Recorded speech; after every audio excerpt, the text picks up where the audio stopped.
Alhamdulillahi Rabbil Alameen wa salatu wa salam ala abdillahi wa rasulihi nabiyyina Muhammad wa ala alihi wa sahbihi ajma'een. Allahumma allimna ma yanfa'una wa anfa'na bima 'allamtana wa zidna ilma bi rahmatika ya arhamar rahimin. Amma ba'd. So for the brothers in the masjid who are reading Qur'an, we don't want to disturb you. You're welcome to use either the sister section or the upstairs section in case we don't want to disturb you. And I don't want to talk over the Qur'an while you're reciting. So you're welcome to stay in masjid. The warm room is upstairs. Upstairs is warm. The sisters maybe is cold, but the upstairs room is warm, inshallah ta'ala. So it's nice for you that you don't get disturbed, inshallah ta'ala. Yes, you can go, inshallah. Bismillah. So it's difficult in the masjid when you're giving a class because it means that sometimes people get disturbed. So we always have another space for the brothers to go so they can read the Qur'an and they don't get disturbed, inshallah. And it's not nice for us to talk over the Qur'an. We're going to be going through the remainder of Surah Hud and the beginning of Surah Yusuf, bi'idhnillahi ta'ala. Remember about Surah Hud, what the Prophet sallallahu alaihi wasallam said, شَيَّبَتْنِي Hud wa akhawatuha. He said, Hud and its sisters made my hair go grey. The Prophet ﷺ did not have much grey in his hair. But what aged him, what made him go old? He said, what made me go old was Surah Hud, because of the punishments that are mentioned in it and the fear he had for his people. So we reached the story in Surah Hud with the story of Ibrahim. Did we have confirmation the stream is good and the audio is fine and everything like that? Yeah. Okay, go ahead. Bismillahir Rahmanir Rahim. Alhamdulillahi Rabbil Alameen.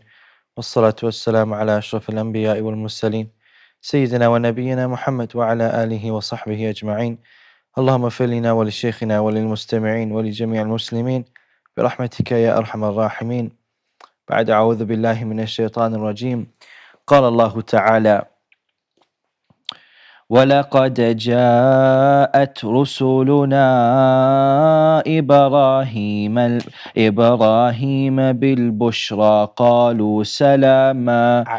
ولقد جاءت رسلنا إبراهيم بالبشرى قالوا سلاما قال سلام فما لبث أن جاء بعجل حنيذ. And certainly did our messengers come to Ibrahim with good tidings. They said, peace. He said, peace, and did not delay in bringing them a roasted calf. In reality here, the word peace, salam, is not ideally, should not be translated as peace.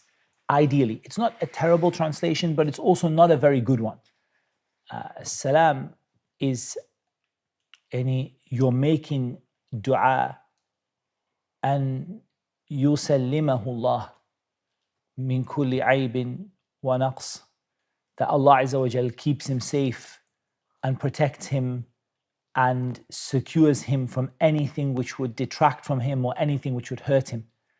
So this is a deeper meaning to salam than peace. Actually, there's not a good word, really good word for it in English. His not delaying in bringing them a roasted calf shows the honoring of the guest. And how Ibrahim honored his guests. He didn't know who they were. But he honored them by straight away bringing them from a roasted calf. فلما رأى أيديهم لا تصل إليه نكرهم وأوجس منهم خيفة قالوا لا تخف إنا أرسلنا إلى قوم لوط. But when he saw their hands not reaching for it, he distrusted them and felt from their apprehension. They said, fear not, we have been sent to the people of Lot. And why was he scared or worried? Because the tradition of a person not eating the food of the guest, the guest not eating the food of the host, is an indication that perhaps they came with wanting ill for him. And can you imagine, even today, if you were to bring food for someone and put it out and they were to say, I didn't come here to eat. So straight away you get scared. What's this person want from me? What did they come? Have they brought bad news? Did they want something ill, something bad for me? So he felt in himself fear. And that shows that Ibrahim was, he had perfect tawheed. But it shows that it's natural to fear certain things. A natural fear that doesn't take away from the fear of Allah. Like in a natural fear, that a person fears any of the things that might happen to them and so on. They said, do not be afraid, we are only people, any angels who have been sent to the people of Lut. قالت يا وامرأته وامرأته قائمة فضحكت فبشرناها بإسحاق ومن وراء إسحاق يعقوب. And his wife was standing and she smiled. Then we gave her good tidings of Ishaq, and after Ishaq, Yaqub. And they differed over why she smiled. And why did she laugh? And there's all kinds of different statements about why. Like, and it's not critically important. It's said that she laughed or she smiled when she heard about the destruction of the people of Lut, or that she smiled when she saw that they did not want any harm for Ibrahim, or that she smiled when she saw that they didn't eat from the food. But they gave her glad tidings, and the glad tidings is mentioned elsewhere. Surah Al-Dhariyat, if I'm not mistaken. Or nearby anyways, Surah Al-Dhariyat, that is mentioned more about the glad tidings she was given of Ishaq, and that after Ishaq would come Yaqub.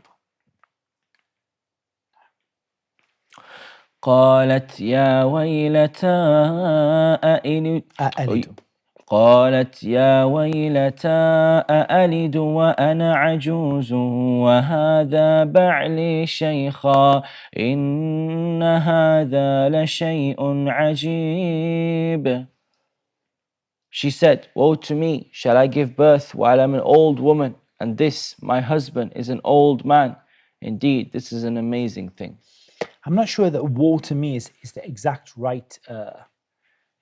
It's an accurate translation of the words, but I'm not sure it really captures the meaning, because it's usually used as a curse against someone. But here it's an expression of amazement. It's more like how the clear Qur'an said, oh my. And it's because she's not invoking something against herself. Oh my, shall I give birth? How can I have a child while I'm an old woman and my husband is an old man? This is an amazing or a strange or an astonishing is quite a good word. This is an astonishing thing. قالوا أتعجبين من أمر الله رحمة الله وبركاته عليكم أهل البيت إنه حميد مجيد. They said, are you amazed at the decree of Allah? May the mercy of Allah and His blessings be upon you, people of the house. Indeed, He is praiseworthy and honorable. Ahlul Bayt is the family of Ibrahim here. The family of Ibrahim. فلما ذهب عن إبراهيم الروع فلما ذهب عن إبراهيم الروع وجاءته البشرى يجادلنا فلما ذهب عن إبراهيم الروع وجاءته البشرى يجادلنا في قوم لوط. And when the fright had left Ibrahim and the good tidings had reached him, he began to argue with us concerning the people of Lut. He began to, after the fear had left him and the good news of the child had come to him, he began to plead with the angels with regard to the people of Lut. In here, it doesn't mean that he argued, as in he didn't accept the command of Allah with regard to them, but he began to plead. And this is from the keenness of the Prophets والسلام, for their people, and the care for them, the shafaqah of the Prophets for their people. إن إبراهيم لحليم أواه منيب. Indeed, Ibrahim was forbearing, grieving, and frequently returning to Allah. In here, grieving means tender. His heart was tender, his heart was soft for the people. Allah Azza wa Jal praises him for this, that his heart was soft towards the people. And this is how the da'iyah should be. Always your da'wah is based upon genuine care for people. You really care for people and you really want good for them. And that's how the da'iyah has to be. You cannot be somebody who enjoys being right when others are wrong, or enjoys watching other people suffer. Like, you want everyone to be guided. You praise Allah if you get something right, and if Allah saves you from getting something wrong, you praise Allah for that. But it's not the case that you enjoy watching people suffer, or you enjoy watching people disbelieve. The Prophets had shafaqah for their people. They were so caring and worried for their people. That's that Ibrahim is praised for that in him, that he was awwah. يا إبراهيم أعرض عن هذا إنه قد جاء أمر ربك وإنهم آتيهم عذاب غير مردود. The angel said, O Ibrahim, give up this plea. Indeed, the command of your Lord has come, and indeed there will reach them a punishment that cannot be repelled. And what it means is that now Ibrahim was told, this is a final command from Allah. There is no chance for you to make dua for them, or there is no opportunity for you to seek a relief for their punishment. Because until then, Ibrahim thought that there is a chance still. I can plead, I can make dua for them, that, oh Allah, don't punish them. So he began to talk to the angels about it. But the angels told him that this is the command of Allah Azza wa Jal, and now there is no chance to plead for the people of Lut. I want to focus also, it's very important. You saw it with Shu'ayb, the story of Shu'ayb alayhi salatu wassalam, that the people of Shu'ayb, they are told about not worshipping any, don't worship others besides Allah. And they're also told about, don't cheat the people and don't rob the people on the roads and so on. It's a mistake to think that the only mistake the people of Shu'ayb made was to cheat people in the marketplace and to rob them. Prophets were not sent for this. This is what he was sent with, along with أَنِ اعْبُدُوا اللَّهَ مَا لَكُم مِّنْ إِلَهٍ غَيْرُهُ. Worship Allah, you don't have any God besides Him. And that's an important point to note, that sometimes that might, if in certain parts of the story it's not mentioned, like in others, as we're going to see, it is. And the people of Lut, the command of Allah Azza wa Jal, and He came with regard to them. ولما جاءت رسلنا لوطا سيء بهم وضاق بهم ذرعا وقال هذا يوم عصيب. And when our messengers, the angels, came to Lut, he was Anguished. Yeah, he was anguished for them and felt for them great discomfort, and said, this is a trying day. And he feared for their honor because of what his people were doing. And he had 3 angels in the form of men come to visit him in his home. He feared for their safety and their honor because of the evil that his people were doing. وجاءه قومه يهرعون إليه ومن قبل كانوا يعملون السيئات قال يا قوم هؤلاء بناتي هن أطهر لكم فاتقوا الله ولا تخزون في ضيفي أليس منكم رجل رشيد. And his people came hasting to him, and before this they had been doing evil deeds. He said, O my people, these are my daughters. They are pure for you, so fear Allah, and do not disgrace me concerning my guests. Is there not among you a man of reason? Here, there's a very important point. It's only recently when homosexuality has become an acceptable practice around the world that people started to try to explain away the story of Lut. Because in reality, until very recently, this is factual by the way, and just as a purely factual statement, until very recently in human history, this was considered to be a crime in every society in the world, religious or irreligious, regardless of what religion they came from. And it was something that Bani Adam had consensus upon. And only when the practice became widespread and became legalized and became not just legalized but praiseworthy in many countries, what happened is people started to revisit the story of Lut and try to explain it away. And this, wallahi, no doubt about it, is kufr. Mukhrij min al-millah, without a shadow of a doubt. Because in reality, homosexuality as a sin doesn't necessarily take a person outside of Islam. It's a kabira min kaba'ir al-dhunub. It's a major sin.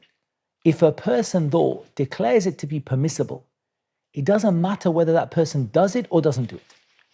You could have a straight person, not one of the alphabet soup, LGBTQ, URST, UV, XYZ, none of those people, the letter that's missing. They didn't even leave us one letter, wallahi. If the person were to say that he believes this to be permissible, wallahi, kafara billahi al-azim. He left the religion of Islam even if he doesn't practice it himself. Whereas the person who practiced it and said that I believe it's a sin and I don't like it, but it's this Allah tried me with this and I'm trying to work my way through it, but I recognize it's a sin. That person didn't leave the religion of Islam. It's a kabira min kaba'ir al-dhunub. What you see, subhanallah, is that now people, how do you explain the story of Lut? Even biblically and even the Bible, how do they get around the story of Lut? Some people just don't look at it. Some people just say, look, that's just religion, that's asatir al-awwali, the story of the old people. We don't deal with the stories of the old people as it relates to our modern life. But others tried to say that the crime, this is ajib, they tried to say the crime of the people of Lut is that they didn't get married to the men.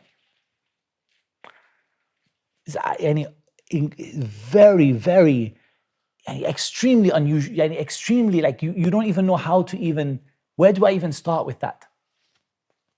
Their crime was that they didn't get married.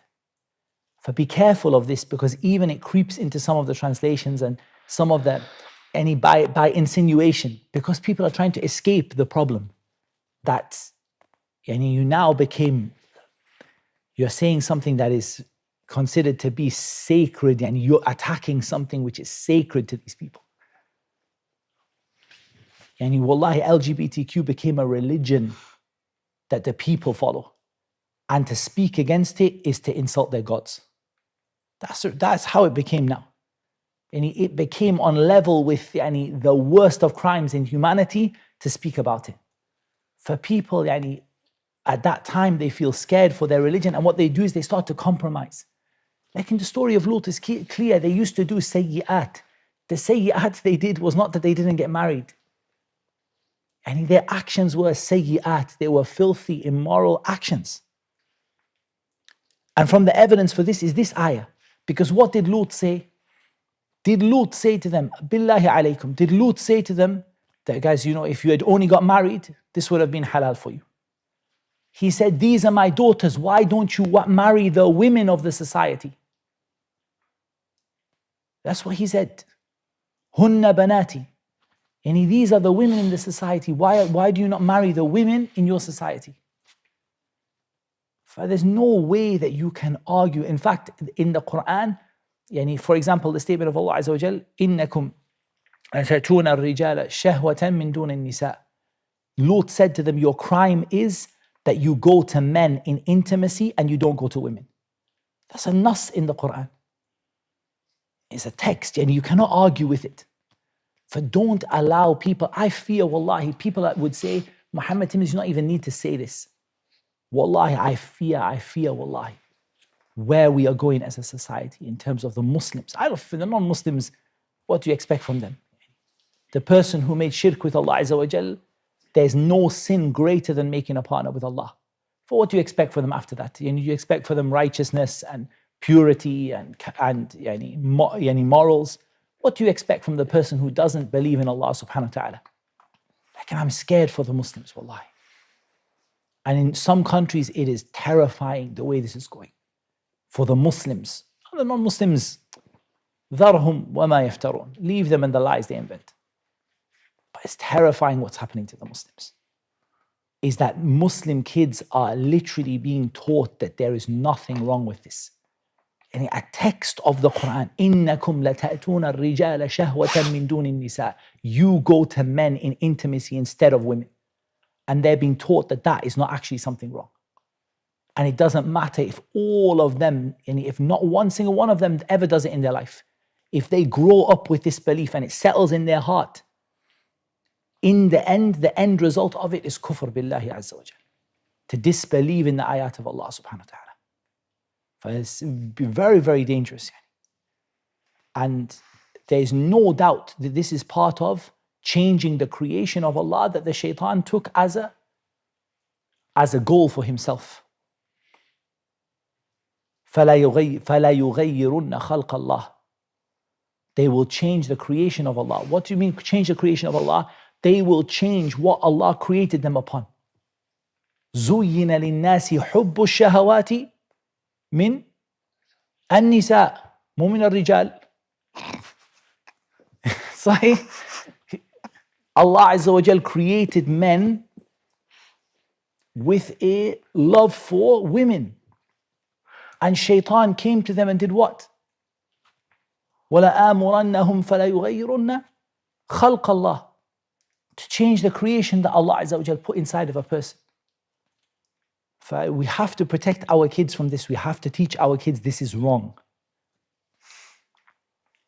Otherwise, I fear not that they will do it. لأن هؤلاء شرذمة قليلون. They're a minority, they're a tiny number of people. But I fear for our kids that they will actually become accustomed to it and they will no longer consider it to be something wrong. And that is worse than doing it. Without any shadow of a doubt, it's worse. I don't fear for our kids that they fall into this. I fear for them that they stop thinking it's wrong. This is not a light issue. What did Lut say to his people? He encouraged them to marry the women of the society because they are pure for you. And he said, so fear Allah and do not have taqwa of Allah Azza wa Jal. And do not disrespect or humiliate me by disrespecting my guests. Is there not even a single right-minded man among you? And this we say to the people today. And we say to the people today, أَلَيْسَ مِنْكُمْ رَجُلٌ رَشِيدٌ. And this that you guys are doing and you are promoting to the world, أَلَيْسَ مِنْكُمْ رَجُلٌ رَشِيدٌ. Is there not even a single one of you who has a brain? Who is right-minded? Is there not one person who has a right way of thinking? Wallah, even the Nasara, wallahi, it's sad. You see from the Christians, even the Christians, compromising on this. And before, religious people used to, at least religious people generally used to consider this to be wrong. Now, hadith wala haraj. Wallahu musta'an. قالوا لقد علمت ما لنا في بناتك من حق وإنك لتعلم ما نريد. They said, you have already known that we have not concerning your daughters any claim, and indeed, you know what we want. Any claim, any desire. قالوا لو أن لي بكم قوة أو آوي إلى ركن شديد. He said, if only I had against you some power or could take refuge in a strong support. No. قالوا يا لوط إنا رسل ربك لن يصلوا إليك فأسر بأهلك بقطع من الليل ولا يلتفت منكم أحد إلا امرأتك إنه مصيبها ما أصابهم إن موعدهم الصبح أليس الصبح بقريب. They, the angel said, O Lut, indeed we are messengers of your Lord. Therefore, they will never reach you. So set out with your family during a portion of the night, and let not any among you look back, except your wife. Indeed, she will be struck by that which strikes them.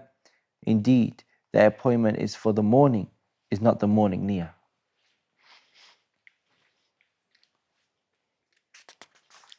The question here is, why is the wife of Lut punished along with them?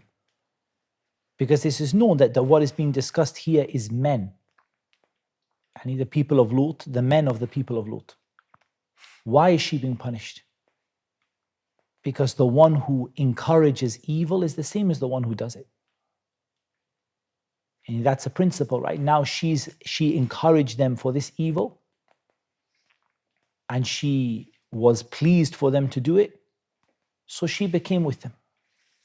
Even though she did not do it herself, and she did not practice that evil, because this evil was between the men.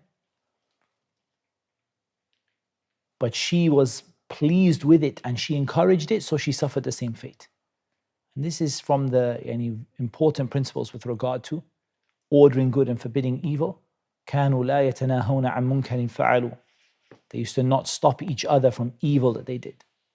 For the person who lives in that society and doesn't challenge that evil, ما يدريك, maybe they will suffer the same fate as the people who did it. And as for the statement of Allah Azza wa Jal, إِنَّ مَوْعِدَهُمُ الصُّبْحِ, their appointment with death, their appointment with the punishment is in the morning. Once Lut realized that the angels were angels and not men, calmed him, and he realized that these people will not be able to reach him and they will not be able to disgrace him and disgrace the honor of his guests. They were given an appointed time, like Ad and Thamud, were all given, like the people of Nuh, وَثَارَتْ النُّورِ, when the oven boils over. Every one of them was given an appointed time. فلما جاء أمرنا جعلنا عاليها سافلها وأمطرنا عليها حجارة من سجيل منضود. So when our command came, we made the highest part of the city its lowest and rained upon them stones of layered hard clay. جزاء وفاقا.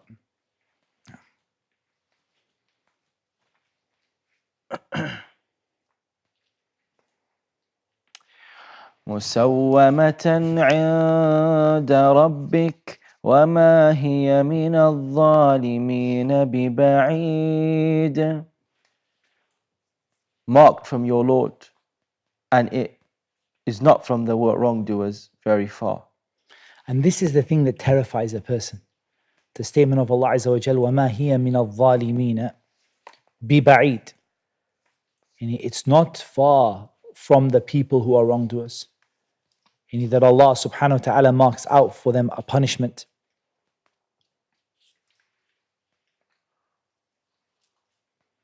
And that punishment is not far from the wrongdoers.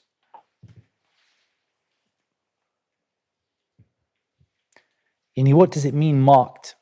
As-Sa'di rahimahullah ta'ala, he said, عليها علامة العذاب والغضب. It has a sign of Allah's anger and Allah's punishment upon it. And it's not a natural disaster. A natural disaster could happen, like something happens, like something natural. Like the punishment of Allah Azza wa Jal, when it comes, it's not like a natural disaster. مُسَوَّمَةً عِنْدَ رَبِّ.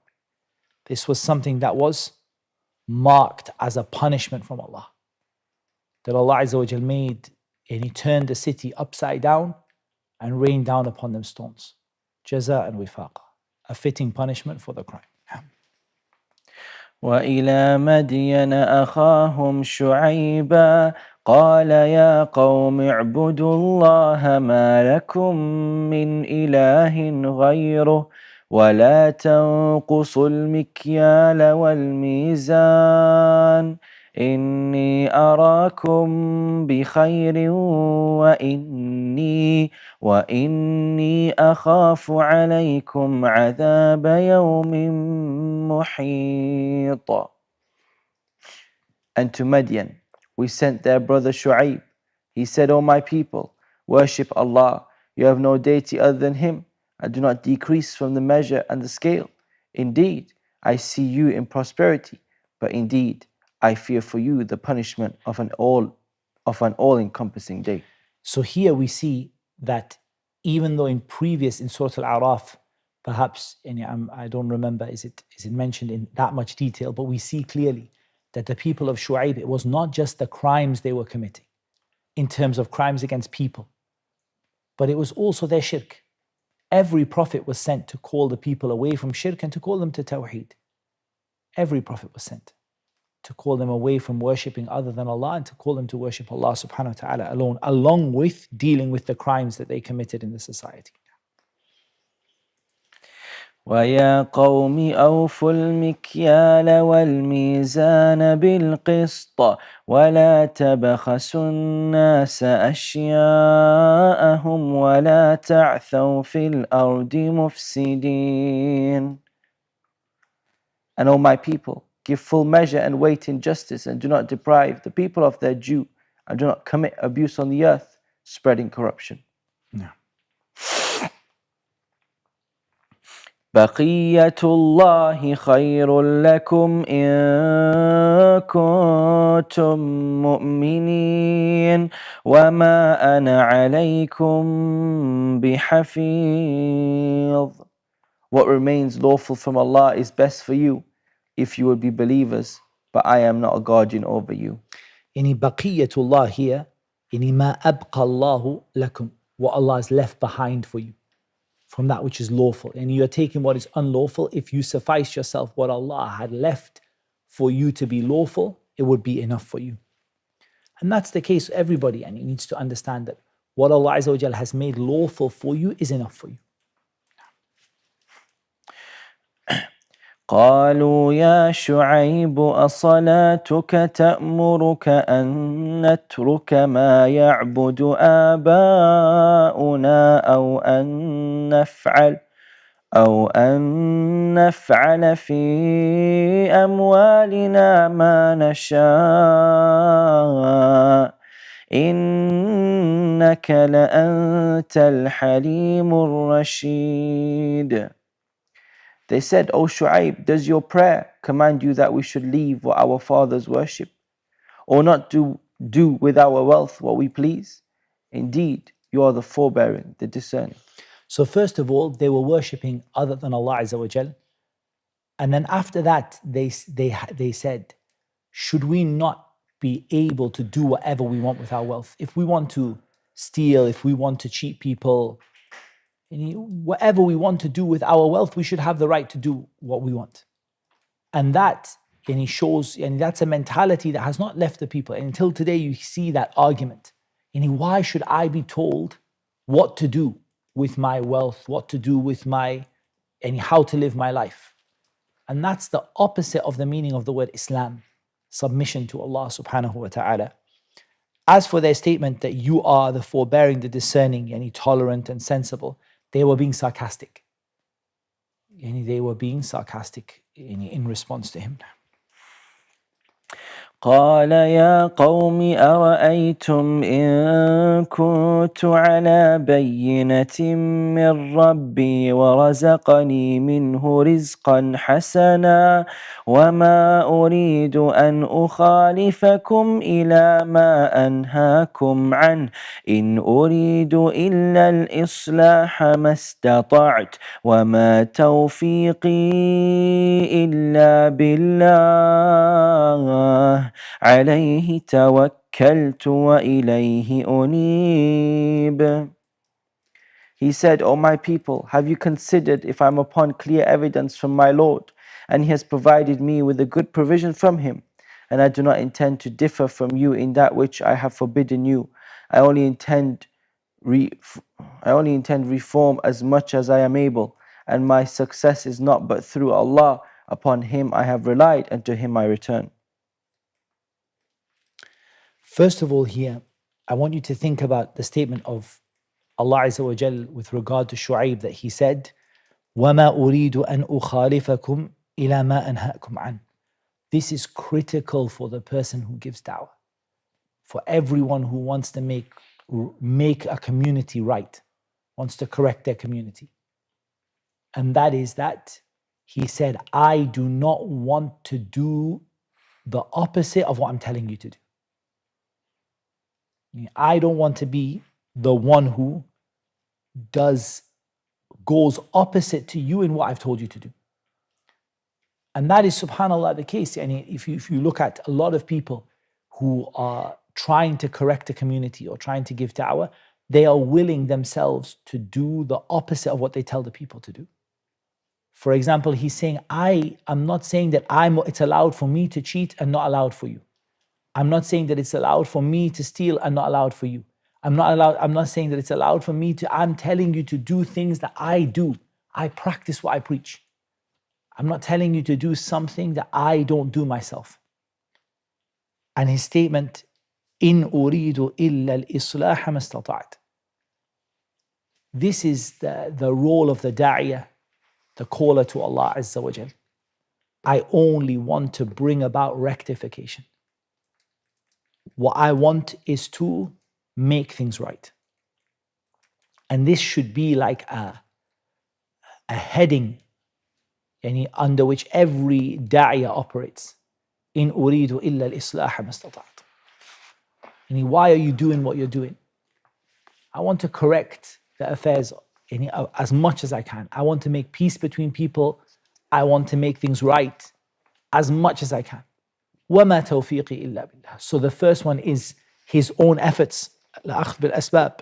He says that what I'm trying to do is make things in our society right. I'm trying to bring about rectification and correction. But I can't do it except with the help of Allah Azza wa Jal. ويا قوم لا يجرمنكم شقاقي أن يصيبكم مثل ما أصاب قوم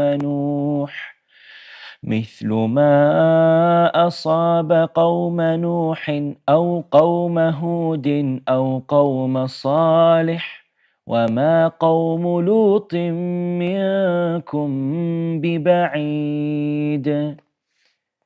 And O my people, let not your dissension from me cause you to be struck by that similar to what struck the people of Nuh, or the people of Hud, or the people of Salih, and the people of Lut are not from you far away. And this again is part of this Surah Hud. It talks a lot about the punishment of Allah Azza wa Jal coming upon the people.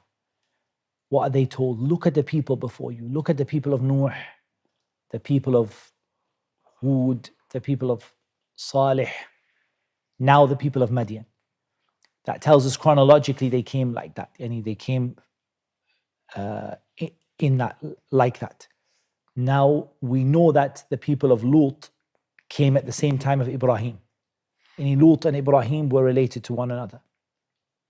And there's a fa'idah for all sorts. I think it's very important with regard to Lut. I don't like it that people associate Lut and his name with the actions of his people. And it's not befitting, wallahi.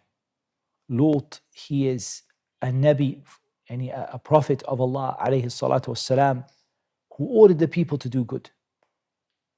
Like, and it's sad that even I don't even like that the action that his people do should be called al-liwat. I dislike it, wallahi. And it should be called fi'lu qawmi Lut, the action of the people of Lut. Because you should never attribute what they did to his name. لأنه بريء منهم, because he had nothing to do with them. Alayhi salatu wassalam. Like in the chronology you can see now, you have Nuh, you have Hud, you have Salih, you have Ibrahim and Lut, and after Ibrahim and Lut you have Shu'ayb. Because the people of Shu'ayb are being told that the people of Lut were not far away from you. Yani geographically they were close to them. They were very close to them. And chronologically in time, they had seen their destruction reasonably close. So we don't have an exact, we don't know every single prophet where they fit in the timeline perfectly. But we do have an idea that we had Nuh and then Hud, because the people of Hud, they're only told about the people of Nuh. And then the people of Salih are told about the people of Hud and the people of Nuh. And then we know that Shu'ayb came after Ibrahim, because Shu'ayb tells his people about the people of Lut, and the people of Lut were at the same time of Ibrahim, as we know. So we have Ibrahim and Lut together, and then we have Shu'ayb. And of course Shu'ayb was one of the prophets of the Arabian Peninsula. Alayhi wa ala nabiyyina afdal as-salatu was-salam. واستغفروا ربكم ثم توبوا إليه إن ربي رحيم ودود. And ask forgiveness of your Lord, and then repent to him. Indeed, my Lord is merciful and affectionate. I'm not sure affectionate is not quite the right word. The word wadud has two meanings. It means that Allah is the one who loves and is loved. Both of them, those two meanings come. The meaning that Allah Azza wa Jal is the one who loves his believing servants, and the one who is loved by his believing servants. So I don't like this word affectionate.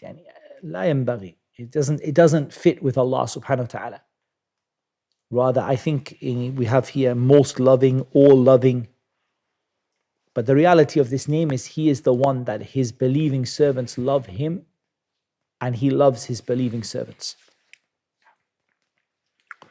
قالوا يا شعيب ما نفقه كثيرا مما تقول وإنا لنراك فينا ضعيفا ولولا رهطك لرجمناك وما أنت علينا بعزيز.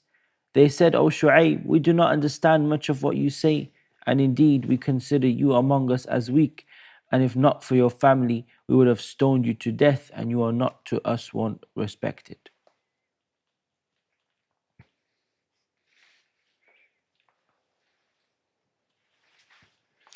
First of all, their statement, ما نفقه. The word used here is fiqh. We don't have fiqh. Notice they didn't say ما نفهم. Why did they not say we don't understand what you say? Why did they say we don't understand? Is the wrong word here, because that would indicate that he was not clear in speech. But Shu'ayb was clear in speech. ما نفقه, we don't really get the point of it. We don't get the details. We don't really understand what you mean behind it. We understand the words you say, but we don't really get the message that we don't really understand what is all of this all about. And that is because of their hatred of the message. And Allah Azza wa Jal closed their ears and their hearts to the message. Allah Azza wa Jal closed their ears and hearts to the message. Even though they understood the words. And the raht here is his tribe. His tribe and his people. Were it not for your tribe. I think family is not quite the right word. I think the right word is your tribe or your clan. Clan is a good word, the word in the clear Qur'an. If it were not for your clan, we would have certainly stoned you. And you're nothing to us, and you're not something that you're not someone that we respect. It said qila, it said that he was a blind man. When they said, وَإِنَّا لَنَرَاكَ فِينَا ضَعِيفًا, we see you to be weak. It said that he was blind. It's mentioned, Muhsin Khan mentioned it. قال يا قوم أرهطي أعز عليكم من الله واتخذتموه وراءكم ظهريا إن ربي بما تعملون محيط. He said, O my people, is my family more respected for power by you than Allah? But you put him behind your backs in neglect. Indeed, my Lord is encompassing of what you do. You neglected the rulings, you ignored them. And is my clan more respected by you than Allah? Do you have more fear of my clan, of my tribe, than you have of Allah? When you have cast him away behind your backs in neglect. وَيَا قَوْمِ اعْمَلُوا عَلَى مَكَانَتِكُمْ. عفوا عبد الرحمن أعيد مرة أخرى. Sorry. أعيد. Again read this. ويا قوم اعملوا على مكانتكم إني عامل سوف تعلمون من يأتيه عذاب يخزيه ومن هو كاذب وارتقبوا إني معكم رقيب. I know my people. Work according to your position. Indeed, I am working. You are going to know to whom will come a punishment that will disgrace him and who is a liar. So watch. Indeed, I am with you, a watcher, awaiting the outcome. And we spoke about this before. The command here is not a command. The meaning of the command here is not that he's giving them permission to do what they're doing. It's not a permission, but it's by rebuke. And you do what you're going to do. Do what you've taken a position. You've taken a stance against me. Do what your stance entails, and then watch what happens. And I'm too watching with you. ولما جاء أمرنا نجينا شعيبا والذين آمنوا معه برحمة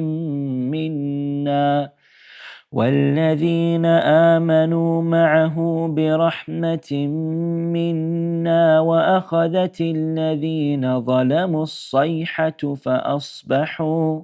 فأصبحوا في ديارهم جاثمين. And when our command came, we saved Shu'ayb and those who believed with him by mercy from us. And the shriek seized those who have wronged, and they became within their homes corpses fallen prone. We spoke about the sayha. It's an awful cry, like a torment, that comes by way of a shout, a scream, that everyone who hears it dies from the terror of it. كأن لم يغنوا فيها ألا بعدا لمدين كما بعدت ثمود. As if they had never prospered therein. Then away with Madian, as Thamud was taken away.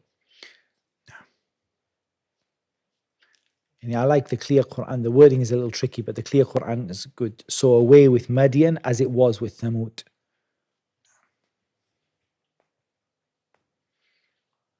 وَلَقَدْ أَرْسَلْنَا مُوسَى بِآيَاتِنَا وَسُلْطَانٍ مُبِينٍ. And we did certainly send Musa with our signs and a clear authority. إِلَى فِرْعَوْنَ وَمَلَئِهِ فَاتَّبَعُوا أَمْرَ فِرْعَوْنَ وَمَا أَمْرُ فِرْعَوْنَ بِرَشِيدٍ. To Fir'aun and his establishment. But they followed the command of Fir'aun, and the command of Fir'aun was not at all discerning. And he was not at all well guided or rightly guided.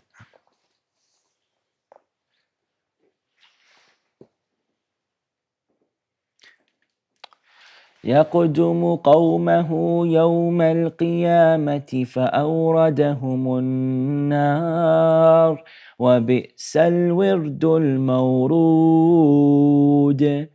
He will precede his people on the day of resurrection and lead them into the fire, and wretched is the place to which they are led. نعم.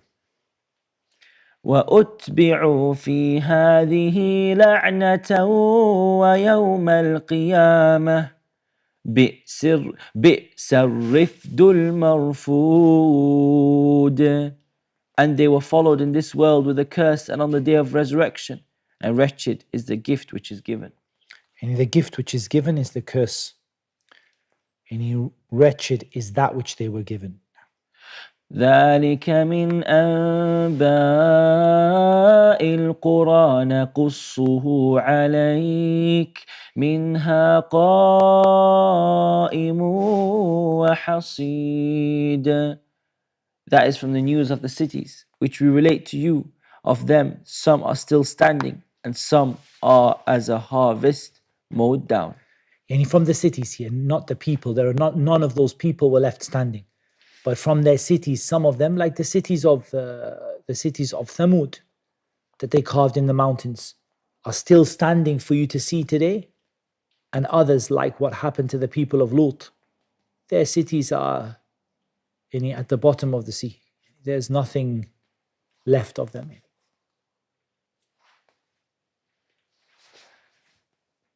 وما ظلمناهم ولكن ظلموا أنفسهم فما أغنت عنهم آلهتهم التي يدعون من دون الله من شيء. I think go back to فما أغنت, because it doesn't quite, the sentence doesn't quite come together. فما أغنت عنهم آلهتهم التي يدعون من دون الله من شيء لما جاء أمر ربك وما زادوهم غير تتبيب. And we did not wrong them, but they wronged themselves. And they were not availed at all by their gods, which they invoked other than Allah when there came the command of your Lord. And they did not increase them in other ruin. And this shows that all of them took gods besides Allah. This shows that all of those people that were mentioned, all of them took gods besides Allah subhanahu wa ta'ala. And again, the word dua is mentioned, and I keep saying how many tens and hundreds of times it's mentioned, making dua to other than Allah. It's as though that the great sin these people did, the thing that they did day in, day out, was to make dua to other than Allah subhanahu wa ta'ala. وَكَذَلِكَ أَخْذُ رَبِّكَ إِذَا أَخَذَ الْقُرَى وَهِيَ ظَالِمَةٌ إِنَّ أَخْذَهُ أَلِيمٌ شَدِيدٌ. And thus is the seizure of your Lord, when he seizes the cities while they are committing wrong. Indeed, his seizure is painful and severe. No. And this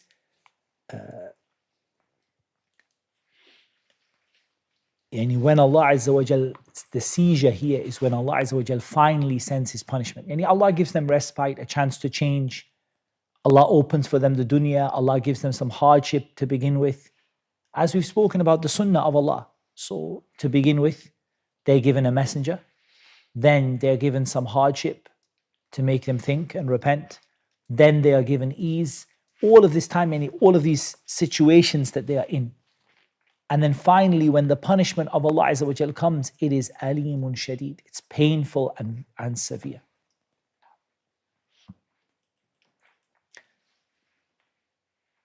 And this is true for all of the dhalimeen, and the oppressive people. If Allah subhanahu wa ta'ala decrees to punish an oppressor, the punishment of Allah Azza wa Jal is severe. إن في ذلك لآية لمن خاف عذاب الآخرة ذلك يوم مجموع له الناس وذلك يوم مشهود. Indeed, in that is a sign for those who fear the punishment of the hereafter. That is a day for which the people will be collected, and that is a day which will be witnessed. As for the day in which the people will be collected, رَبَّنَا إِنَّكَ جَامِعُ النَّاسِ لِيَوْمٍ لَا رَيْبَ فِيهِ. Oh Allah, you're going to bring the people together for a day there is no doubt in it. And as for the fact that it is mashhood, يشهده تشهده الملائكة, the angels witness it, and all of creation will witness the judgment. وما نؤخره إلا لأجل معدود. And we do not delay it except for a limited term. In here, instead of limited, I think a better word in the translation would be fixed. A time that is fixed, specifically fixed. يوم يأتي لا تكلم نفس إلا بإذنه فمنهم شقي وسعيد. The day it comes, no soul will speak except by his permission, and among them will be the wretched and the prosperous. No one will speak on that day except with the permission of Allah subhanahu wa ta'ala. And the people will be divided into the people who are people of eternal happiness and people of eternal wretchedness. فأما الذين شقوا ففي النار لهم فيها زفير وشهيق. As for those who are destined to be wretched, they'll be in the fire. For them therein is violent exhaling and inhaling. Sighing and gasping is in the clear Qur'an. And that's also a good translation, sighing and gasping. It's like they will bray the braying of the donkey from the punishment that they suffer. خالدين فيها ما دامت السماوات والأرض إلا ما شاء ربك إن ربك فعال لما يريد.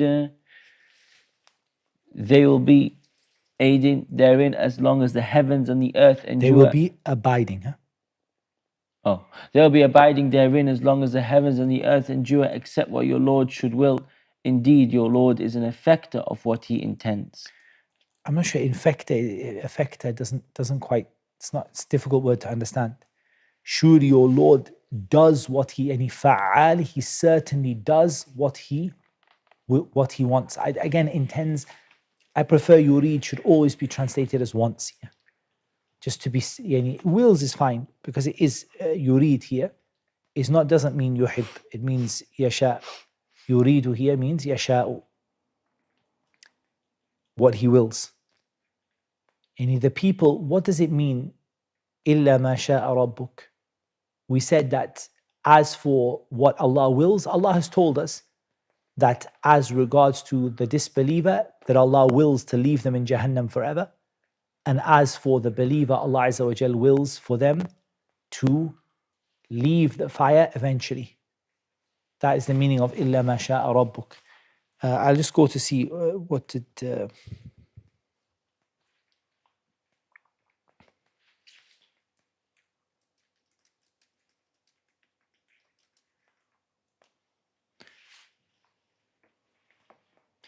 As-Sa'di brings another view, and that is that illa ma sha'a rabbuk refers to the time that they spend before the hellfire. Yani they will be in it forever except the time that Allah decrees for them before. But there is no view of Ahl Sunnah that the disbelievers will leave the hellfire. So either it refers to the time before they will enter, إِلَّا مَا شَاءَ رَبُّكَ, except the time that Allah wills for them not to be in the fire before they enter it. In the Qiyamah, in the grave, that time that Allah wills for them like that. إِلَّا مَا شَاءَ رَبُّكَ. And some people said, إِلَّا مَا شَاءَ رَبُّكَ. In reality, Allah says that I will do whatever I will, and Allah has told us that what He wills is that the disbeliever will be in it forever, but that the sinful believer will not be in it forever. نسأل الله العفو والعافية. وأما الذين سعدوا ففي الجنة خالدين فيها ما دامت السماوات والأرض إلا ما شاء ربك عطاء غير مجذوذ. And as for those who are destined to be prosperous, they will be in paradise, abiding therein as long as the heavens and the earth endure, except what your Lord should will, a bestowal uninterrupted. So here, إِلَّا مَا شَاءَ رَبُّكَ, there's no other tafsir. You have to bring it upon the tafsir that it means that they will be in Jannah forever except the period of time before they enter Jannah. Not that Jannah will end. Jannah and the fire don't end. But the view here is that يعني ما قبل الدخول إلا ما شاء ربك, يعني whatever Allah willed for them to be held back from Jannah before they entered it, either held back in the fire or from the punishments or from the judgment, and they will be in it forever except the period of time that Allah Azza wa Jal decreed for them to be held back from it before they entered it. As for once they enter it, then it will be said, O people of Jannah, khuludun bila maut, you will be there forever and you will never die. And O people of the fire, khuludun wala maut, you will be in it forever and you will never die. And it's a generous giving that has no end, a gift without an end. فلا تك في مرية مما يعبد هؤلاء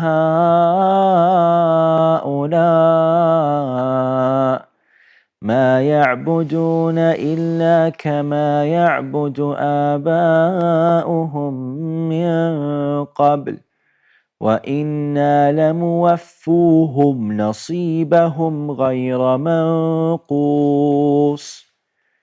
So do not be in doubt, O Muhammad, as to what these polytheists are worshipping. They worship not except as their fathers worshipped before, and indeed we will give them their share undiminished. Yani their share of punishment. And the meaning of do not be in doubt, yani do not be in doubt of the falsehood of what they worship. ولقد آتينا موسى الكتاب فاختلف فيه ولولا كلمة سبقت من ربك لقضي بينهم وإنهم لفي شك منه مريب. And we had certainly given Musa the scripture, but it came under disagreement.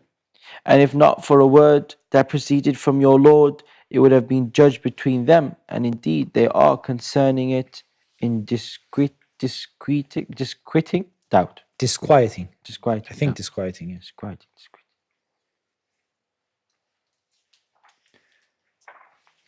And what was befitting for the people of the Torah is that they all came together in obeying what Allah Azza wa Jal sent down. But what happened is that they differed after min ba'di ma ja'athum al-bayyinat, after clear proofs and evidences came for them. And if it was not for a decree sent down by Allah, then the judgment between them would have been instant. And they would have been destroyed with a punishment, and they would have been judged between them in what they differed immediately. But Allah decreed to let them live for a time as a test and a trial. So the one who will repent, and the one who misguidance is decreed for them will be misguided. وَإِنَّ كُلًّا لَمَّا لَيُوَفِّيَنَّهُمْ رَبُّكَ أَعْمَالَهُمْ إِنَّهُ بِمَا يَعْمَلُونَ خَبِيرٌ. And indeed, each of the believers and disbelievers, your Lord will fully compensate them for their deeds. Indeed, He is aware of what they do. Whether they are from the people of As-Sa'ada, or the people who are Al-Ashqiya, the wretched, Allah Azza wa Jal will not fall short in judging them, and each one of them will be given a fair recompense for what they did. فاستقم كما أمرت ومن تاب معك ولا تطغوا إنه بما تعملون بصير. So remain on a right course as you have been commanded, you and those who have turned back with you to Allah, and do not transgress. Indeed, He is seeing of what you do. And here the Prophet ﷺ is commanded to have istiqamah. And istiqamah in the language is al-istiwa wal-i'tidal, to stand up straight. And we've spoken about the sirat al-mustaqim being the straight path. And this word, fastaqim, be upright. There are so many definitions. In fact, I think almost maybe 3 out of 4 of the Khulafa al-Rashideen defined istiqamah.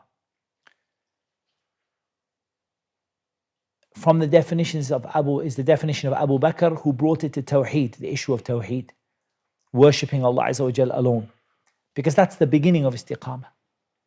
Ibn Rajab, he has an amazing statement. He said, إذا استقام القلب على التوحيد استقامت الجوارح على طاعة العزيز الحميد. He said, if the heart is firmly established upon Tawheed, the limbs will be established in obedience to Al-Aziz Al-Hamid. And Umar, he defined it as أن لا تروه روغان الثعالب, that you don't, I don't know how to translate it, you don't go this way and that way, you don't try to sneak around this way and that way, or roll around this way and that way, and you stay firm upon, like the fox, you stay firm upon the path and you don't leave it. For staying firm upon the path, we'll talk more about it in the statement of Allah Azza wa Jal, إِنَّ الَّذِينَ قَالُوا رَبُّنَا اللَّهُ ثُمَّ اسْتَقَامُوا. But here, that's what the Prophet ﷺ is being commanded. وَمَنْ تَابَ مَعَكَ, and those who have repented along with you. And those who turned back to Allah, because the tawbah is turning back to Allah. And those who have submitted to Allah Azza wa Jal in Islam and have repented by accepting Islam. وَلَا تَطْغَوْا, don't transgress the limits of Allah. And that's one of the meanings of istiqamah.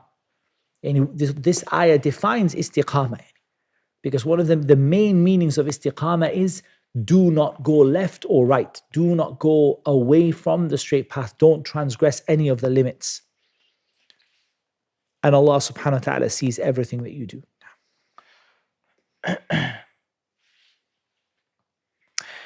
ولا تركنوا إلى الذين ظلموا فتمسكم النار وما لكم من دون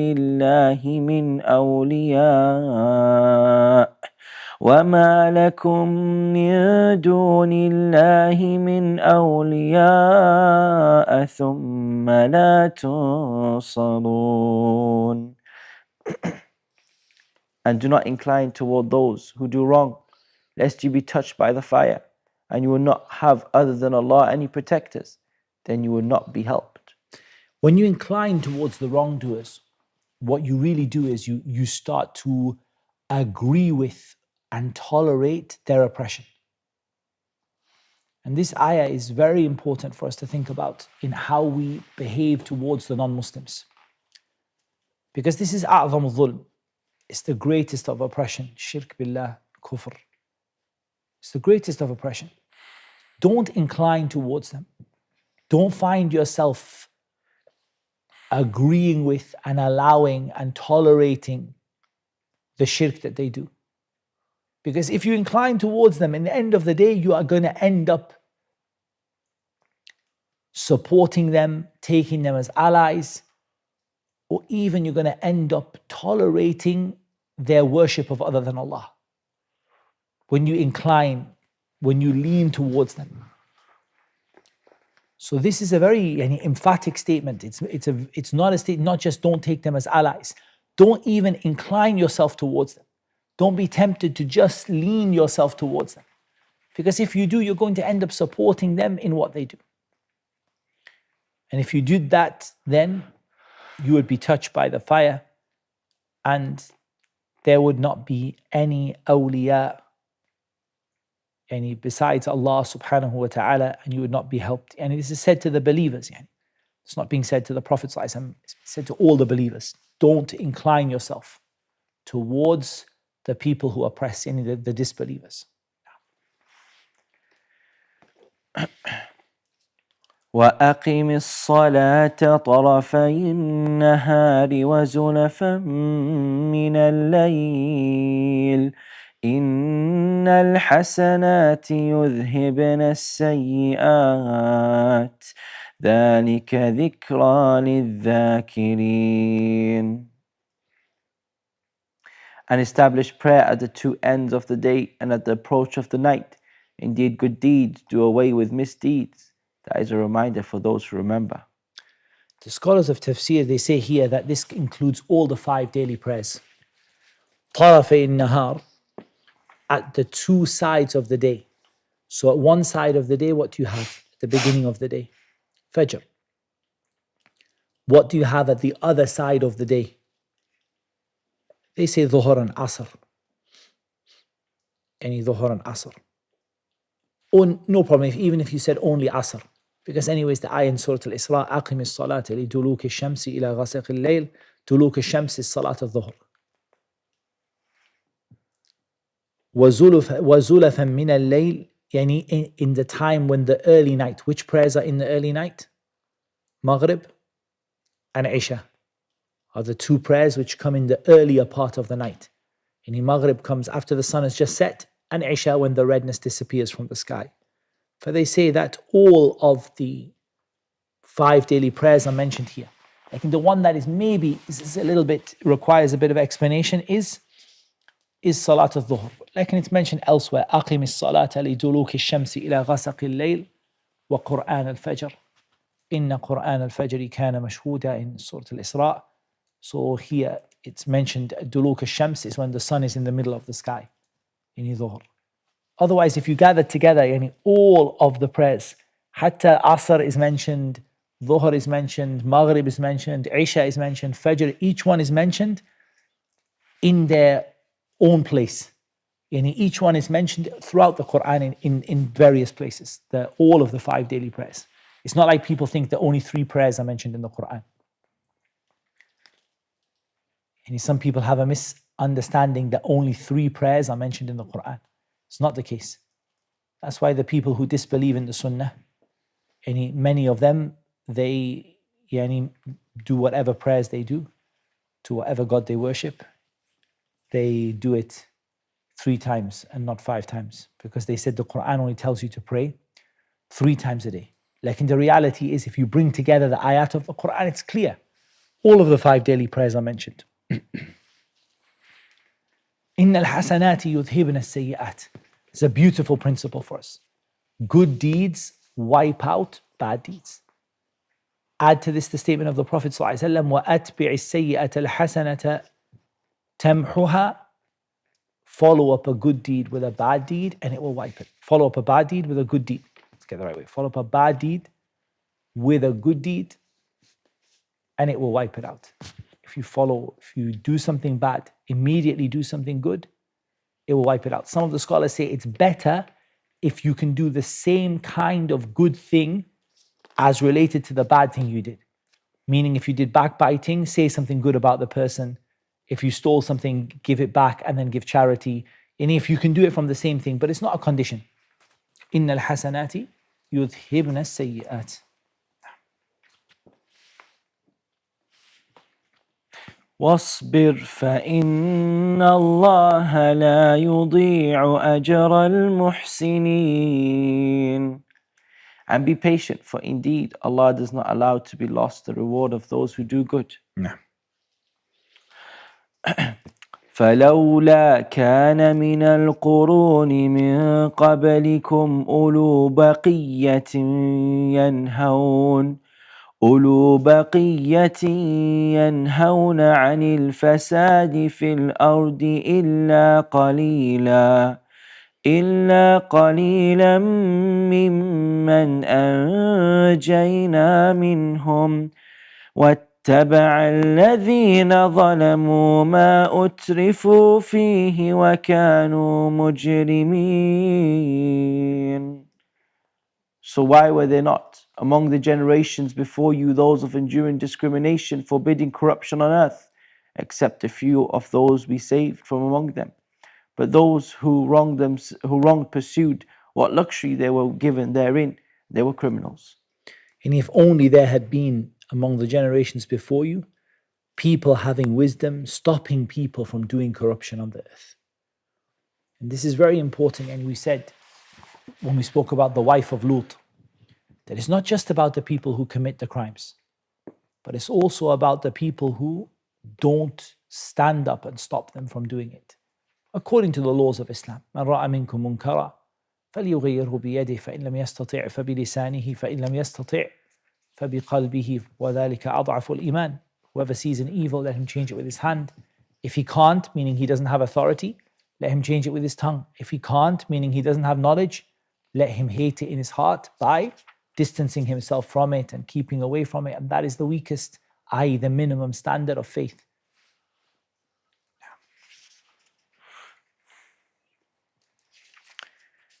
وما كان ربك ليهلك القرى بظلم وأهلها مصلحون. And your Lord would not have destroyed the cities unjustly while their people were reformers. And here we spoke about Shu'ayb. إن أريد إلا الإصلاح ما استطعت. What I want is to rectify the society. As long as people are rectifying the society, people are stopping evil from happening, then Allah Azza wa Jal will not destroy them. As long as there's people trying to rectify the society and stop the evil from happening. Like, and ultimately, what happens? Allah Azza wa Jal, and He distances those people, and the destruction comes upon the people who did wrong. And also bear in mind what the Prophet ﷺ was said when he was asked the question, أَنَهْلِكُ وَفِينَ الصَّالِحُونَ. Will we be destroyed when there are righteous people among us? قال نعم إذا كثر الخبث. If the filth becomes increased, yes. Some of the ulama added to that, how did they join between them? They said the reason the filth increased is because it has to be negligence on behalf of the people who were trying to rectify the society. They didn't, they were negligent, or many or some of them at least were negligent. Because rectifying the society is fardu kifaya. It's a collective obligation. So there has to be enough people to do it, to remove the sin from the people. But if there are not enough people rectifying the society and bringing about good, so Allah Azza wa Jal will destroy it. And that's why Allah subhanahu wa ta'ala here, He says, وَأَهْلُهَا مُصْلِحُونَ. And the people there are doing good. So it doesn't mean that you won't be destroyed if there's one person or two people doing good. You could be destroyed. If there's 5 people doing good, the city could be destroyed.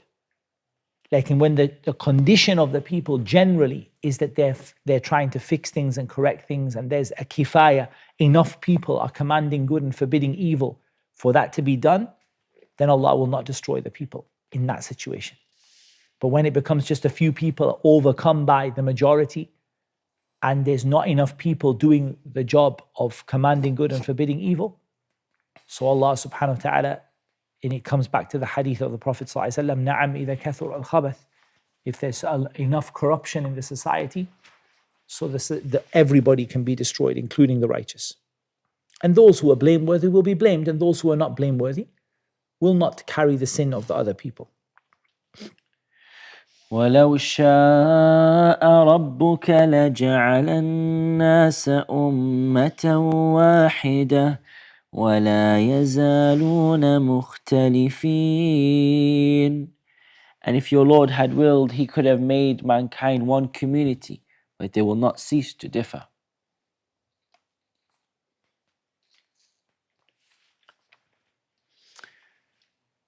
Meaning upon Islam, upon the religion of Islam. In meaning upon the religion of Islam. إلا من رحم ربك ولذلك خلقهم وتمت كلمة ربك لأملأن جهنم من الجنة والناس أجمعين. Except whom your Lord has given mercy, and for that He created them, but the word of your Lord is to be fulfilled, that I will surely fill hell with jinn and men altogether. Here, there's actually this is an ayah, there's a long discussion about it. In إِلَّا مَنْ رَحِمَ رَبُّكَ, Allah makes an exception. Yani the people, here is ذَمُّ الْإِخْتِلَافِ, the blame of differing. Because Allah said, وَلَا يَزَالُونَ مُخْتَلِفِينَ, they have not ceased to be differing from each other, إِلَّا مَنْ رَحِمَ رَبُّكَ, except the one that Allah Azza wa Jal had mercy upon. So this shows that this ikhtilaf between the people is not a mercy. But where the discussion came, is the discussion came in the statement of Allah, وَلِذَلِكَ خَلَقَهُمْ, for this He created them. What is the meaning of this in the ayah? And He created them to have mercy on them, or He created them so that they would differ? Did He create them so? Because He said, وَلَا يَزَالُونَ مُخْتَلِفِينَ وَلِذَلِكَ خَلَقَهُمْ. Did Allah create them to be different from it, and He saw that they would differ? There's a lot of discussion from the scholars of Tafsir about that. What does it mean, وَلِذَلِكَ خَلَقَهُمْ? As-Sa'di rahimahullah ta'ala, he says, meaning that His wisdom necessitated that He created them as people of happiness in paradise and wretched people. People who are together and people who differ. People who have been guided by Allah and people who have been misguided. So that the servants would see His wisdom and justice. And it would be clear the nature of people, the good-natured people and the bad ones. And so that al-jihad and al-ibadat, which contain al-imtihan wal-ibtila, tests and trials, would take place. But this is a comprehensive view, and it's a balanced view with regard to the ayah, that what Allah Azza wa Jal says is He created them for both. And He created a group of people as people who differed from the prophets who went away, and He created a people who He would have mercy upon. And all of this is that, in other words, that He took it to be similar to the statement of Allah, الَّذِي خَلَقَ الْمَوْتَ وَالْحَيَاةَ لِيَبْلُوَكُمْ أَيُّكُمْ أَحْسَنُ عَمَلًا. The one who created death and life to test which of you are best in deeds. And as a test and a trial. Like, and if I can, I've also marked it. If we get a bit further through the tafsir and we end up being a bit ahead at some point in the last 10 days, we have some masail that we want to, I've highlighted it. I'll read you from Ibn Kathir and from At-Tabari, inshaAllah ta'ala, because it's a very, when you come across the word, it stops you in your tracks. وَلِذَلِكَ خَلَقَهُمْ. Because Allah blames them for differing among each other and says, I created them for this purpose. It's something that makes you stop and think a lot. Like in the view of As-Sa'di is a very balanced view.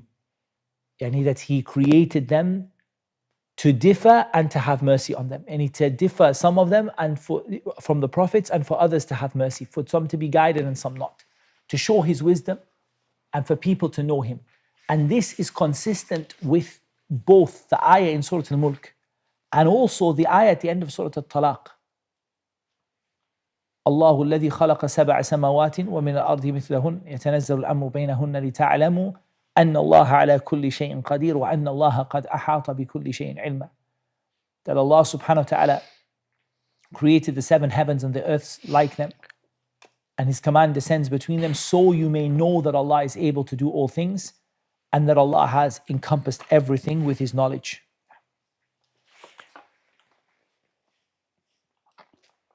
In the Muhsin Khan footnote, to show mercy to the good doers and not to show mercy to the evil doers. And this was the statement of Ibn Abbas in Tafsir al-Qurtubi. And Tafsir al-Qurtubi is an amazing tafsir. And the tafsir upon the manhaj salaf, the way of the salaf, rahimahumullah ta'ala, Tafsir al-Tabari, Qurtubi, Baghawi, Ibn Kathir, and then the later books of tafsir like Adwa al-Bayan and Tafsir al-Sa'di. These are the tafsir that were written upon the Aqeedah of Ahl Sunnah wal Jama'ah. Don't get me wrong, the others have benefit in it, but they are written they have Aqeedah issues like Al-Jalalain and Ibn Ashur. And let's not even talk about the Mu'tazila and their tafsir, like Zamakhshari and so on. Going back to the books of tafsir upon the Aqeedah of Ahl Sunnah is very important. Because in reality, you realize that even though there are fawaid in the books of the tafsir that is not according to Ahl Sunnah, there are benefits. Like, you realize that you don't really, yes, you could find a benefit in the language, you could find a benefit, a side benefit, but the core meaning of the ayah and to really deeply understand the ayah, you cannot, and you have to go to the books of the books of Ahl Sunnah in tafsir, especially Tafsir al-Tabari. Also, I missed there are other tafsir upon the Aqeedah of Ahl Sunnah, so I didn't bring all of them. Ibn Atiyah, and there are others as well.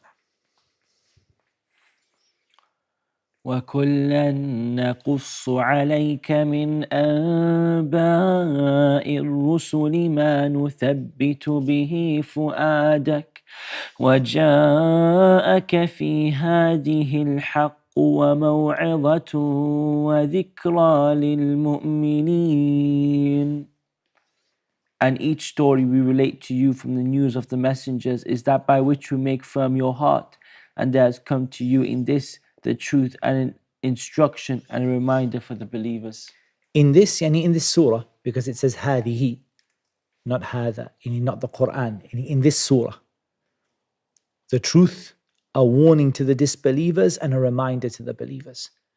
And we said that the stories of the righteous, the prophets, alayhimus salatu wassalam, it strengthens a person's heart. And that was one of the objectives, to make the Prophet ﷺ's heart firm in Makkah by knowing the stories of the prophets alayhimus salatu wassalam. And this is the surah that made the Prophet ﷺ age out of fear. And it made grey appear in his hair out of fear. وَقُلْ لِلَّذِينَ لَا يُؤْمِنُونَ اعْمَلُوا عَلَى مَكَانَتِكُمْ إِنَّا عَامِلُونَ. And say to those who do not believe, work according to your position. Indeed, we are working. Yeah. وَانْتَظِرُوا إِنَّا مُنْتَظِرُونَ. And wait. Indeed, we are waiting. No. وَلِلَّهِ غَيْبُ السَّمَاوَاتِ وَالْأَرْضِ وَإِلَيْهِ يُرْجَعُ الْأَمْرُ كُلُّهُ فَاعْبُدْهُ وَتَوَكَّلْ عَلَيْهِ وَمَا رَبُّكَ بِغَافِلٍ عَمَّا تَعْمَلُونَ. And to Allah belong the unseen aspects of the heavens and the earth, and to Him will be returned the matter, all of it. So worship Him and rely upon Him, and your Lord is not unaware of that which you do. And this is like a final message to the Prophet Muhammad ﷺ at the end of the surah, after his heart was made strong by mentioning the story of the previous prophets. What is required from you, O Muhammad sallallahu alaihi wasallam, to worship Allah Azza wa Jal, to put your trust upon Him, and to know that Allah Azza wa Jal knows everything that you do. And that is the conclusion of what is to be taken from the surah. Now you've heard the stories of the prophets, you've heard the destruction of the people. You've heard those that were from the people of Jannah and the people of the fire. So now concentrate on your ibadah, on placing your trust in Allah subhanahu wa ta'ala, and realize that every single thing that you do, Allah subhanahu wa ta'ala is aware of it. And that is a message to the Prophet ﷺ and to his ummah after him, salawatullahi wa salamuhu alayh. Here it might be worth just taking a moment before we go to Surah Yusuf. It might be worth taking a moment to say, how do we approach the ayat in which the Prophet sallallahu alaihi wasallam is addressed individually? Qul huwallahu ahad. It doesn't say qulu, O you believers, all of you say it. It says qul anta ya Muhammad. You, O Muhammad, say this. The answer is that these commands are divided into two. That which there is an evidence that it is only for the Prophet sallallahu alaihi wasallam. And there's a restriction which would mean that it's only for the Prophet sallallahu alaihi wasallam. I'm thinking of the ayah in Surah Al-Ahzab. It's gone from my mind. One moment. I know what I'm thinking of.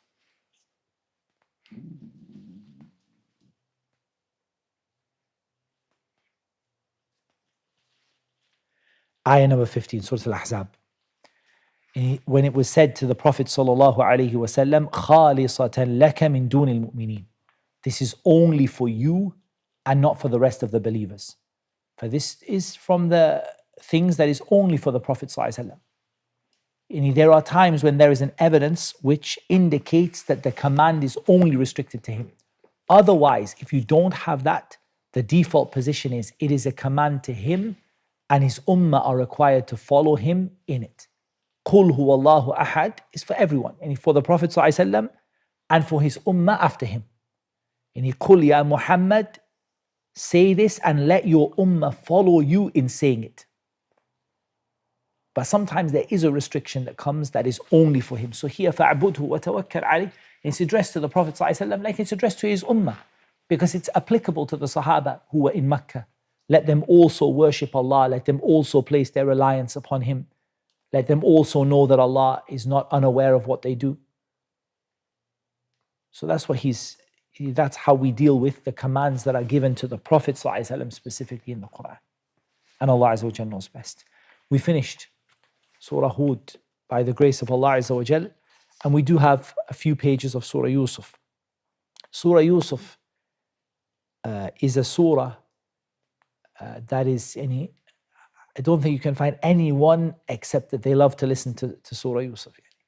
Even people who don't have a lot of connection to the Qur'an, they're not really reading the Qur'an a lot, or they don't read a large amount of the Qur'an. Everyone loves to listen to the story of Yusuf, and that is because this surah is Makkiyah. The surah is a complete story from beginning to end.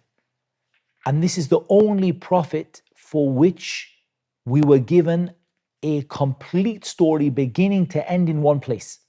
All of the other prophets are mentioned throughout the Qur'an. The story of Musa is mentioned from one angle, from another angle. Why? What is the hikmah? Or some of the hikmah, we can't say all of the hikmah, but just some points as to why the story of Yusuf is different.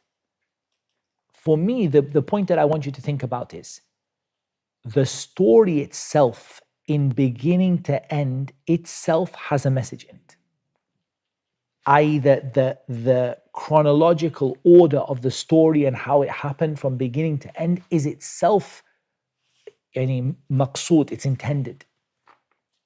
And as for the story of Musa, there are various incidents that are there in the story of Musa, there is an incident here, an incident here, an incident here, which is all important. But the story of Yusuf, the actual beginning and end of it is important. And you need to know what happened in the beginning and how it moved until the end. Not just to know individual things that happened during his life or individual mawaqif and individual situations that happened. That's one thing. The other thing is that the story of Yusuf is a single narrative, and it's not easy to break it into separate situations because actually the story itself is all tied together. For example, if you were told in a separate place of the Qur'an, the brothers of Yusuf entered to him and they did not know him, but he knew them. You can't understand that part of the story without knowing the beginning of the story. Whereas, for example, with Bani Israel, there are parts that are told together.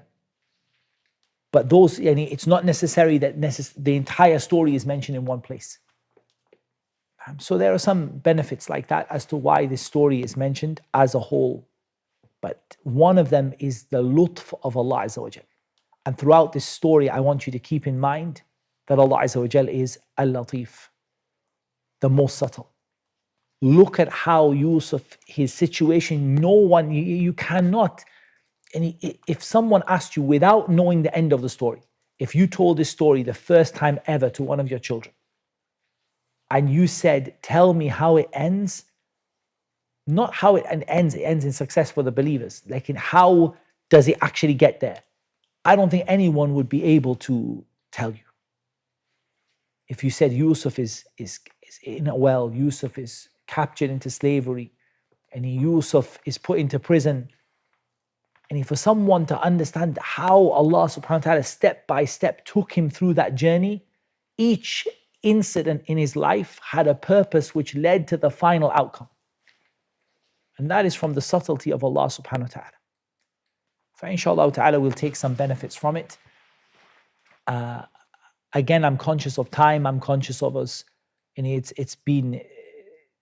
I'm not going to go into a huge amount of detail, but we'll keep going with just commentary, and we'll explain the English, and we'll try to get some commentary, and we might pause on a few things like ta'wil al-ru'a, the interpretation of dreams and things like that. تفضل يا عبد الرحمن. بسم الله الرحمن الرحيم. ألف لام را تلك آيات الكتاب المبين. ألف لام را. These are the verses of the clear book. نعم. يعني the Quran, everything has been explained in it. إنا أنزلناه قرآنا عربيا لعلكم تعقلون. Indeed, we have sent it down as an Arabic Quran that you might understand. So this is very important. The Quran is an Arabic Quran. It means the Quran is not the English translation you read is not the Quran. And the Quran is only in Arabic. And the benefit of that is that the Arabic language here is intended in the meanings of the Arabic language. And that's why when it comes to Allah's names and attributes and people say, how do we know that that's the intended meaning? The answer is this ayah. إِنَّا أَنزَلْنَاهُ قُرْآنًا عَرَبِيًّا لَعَلَّكُمْ تَعْقِلُونَ. This ayah is the reason why, or is one of the evidences why we explain the names and attributes of Allah as they came. Because Allah Azza wa Jal intended this Quran to be in the Arabic language, and He intended you to understand the words that are used. As for saying that the names of Allah and His attributes are not understood by anyone, it goes against this ayah. And if somebody comes and says, we don't know what is Sami'un Basir, we don't know what is Ar-Rahmanu ala al-Arsh istawa, we don't know what does it mean, Kullu shay'in halikun illa wajhah. We don't know what we don't know what it means, بَلْ يَدَاهُ مَبْسُوطَتَانِ. We say to them, إِنَّا أَنزَلْنَاهُ قُرْآنًا عَرَبِيًّا لَعَلَّكُمْ تَعْقِلُونَ. This Qur'an was sent down in Arabic, not in any other language, so that you may understand. For every word in the Qur'an is taken, if it's not defined in the Sharia, if the Sharia didn't define that word, the word is taken according to what al-mutabadir ila dhihin, what is apparent to the mind in terms of what the Arabs understood by that word. And there are things defined in the Quran. Salah has two, let's take Hajj. Hajj has two meanings. From the meanings of Hajj is to travel to something important. That's what Hajj means. Like, do we say that every time you travel to something important, this is Hajj? No, because the Sharia defined Hajj with a definition that is an istilahi, shara'i definition. But there are many things the Sharia didn't define. And it didn't define any further than the meaning in the Arabic language. So you take it according to the language itself, and what the Arabs understood from that language. And it's not a Qur'an which has words that the Arabs didn't understand. Now here it's also worth mentioning briefly, does the Qur'an have foreign words in it? For this is a big mas'ala in ulum al-Qur'an. It's a big issue. Does the Qur'an have foreign words in it?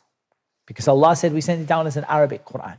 There is no doubt that there are words of foreign origin in the Qur'an, no doubt. Like the names of the prophets that were not Arabs, Ibrahim and Ismail and Ishaq and Yaqub and Yusuf. And the evidence for that is that these names are mamnu'un min as-sarf. They end in a single dhamma instead of two. If you look at Shu'ayb, what does Shu'ayb end in? Shu'aybun. الذين كذبوا شعيبا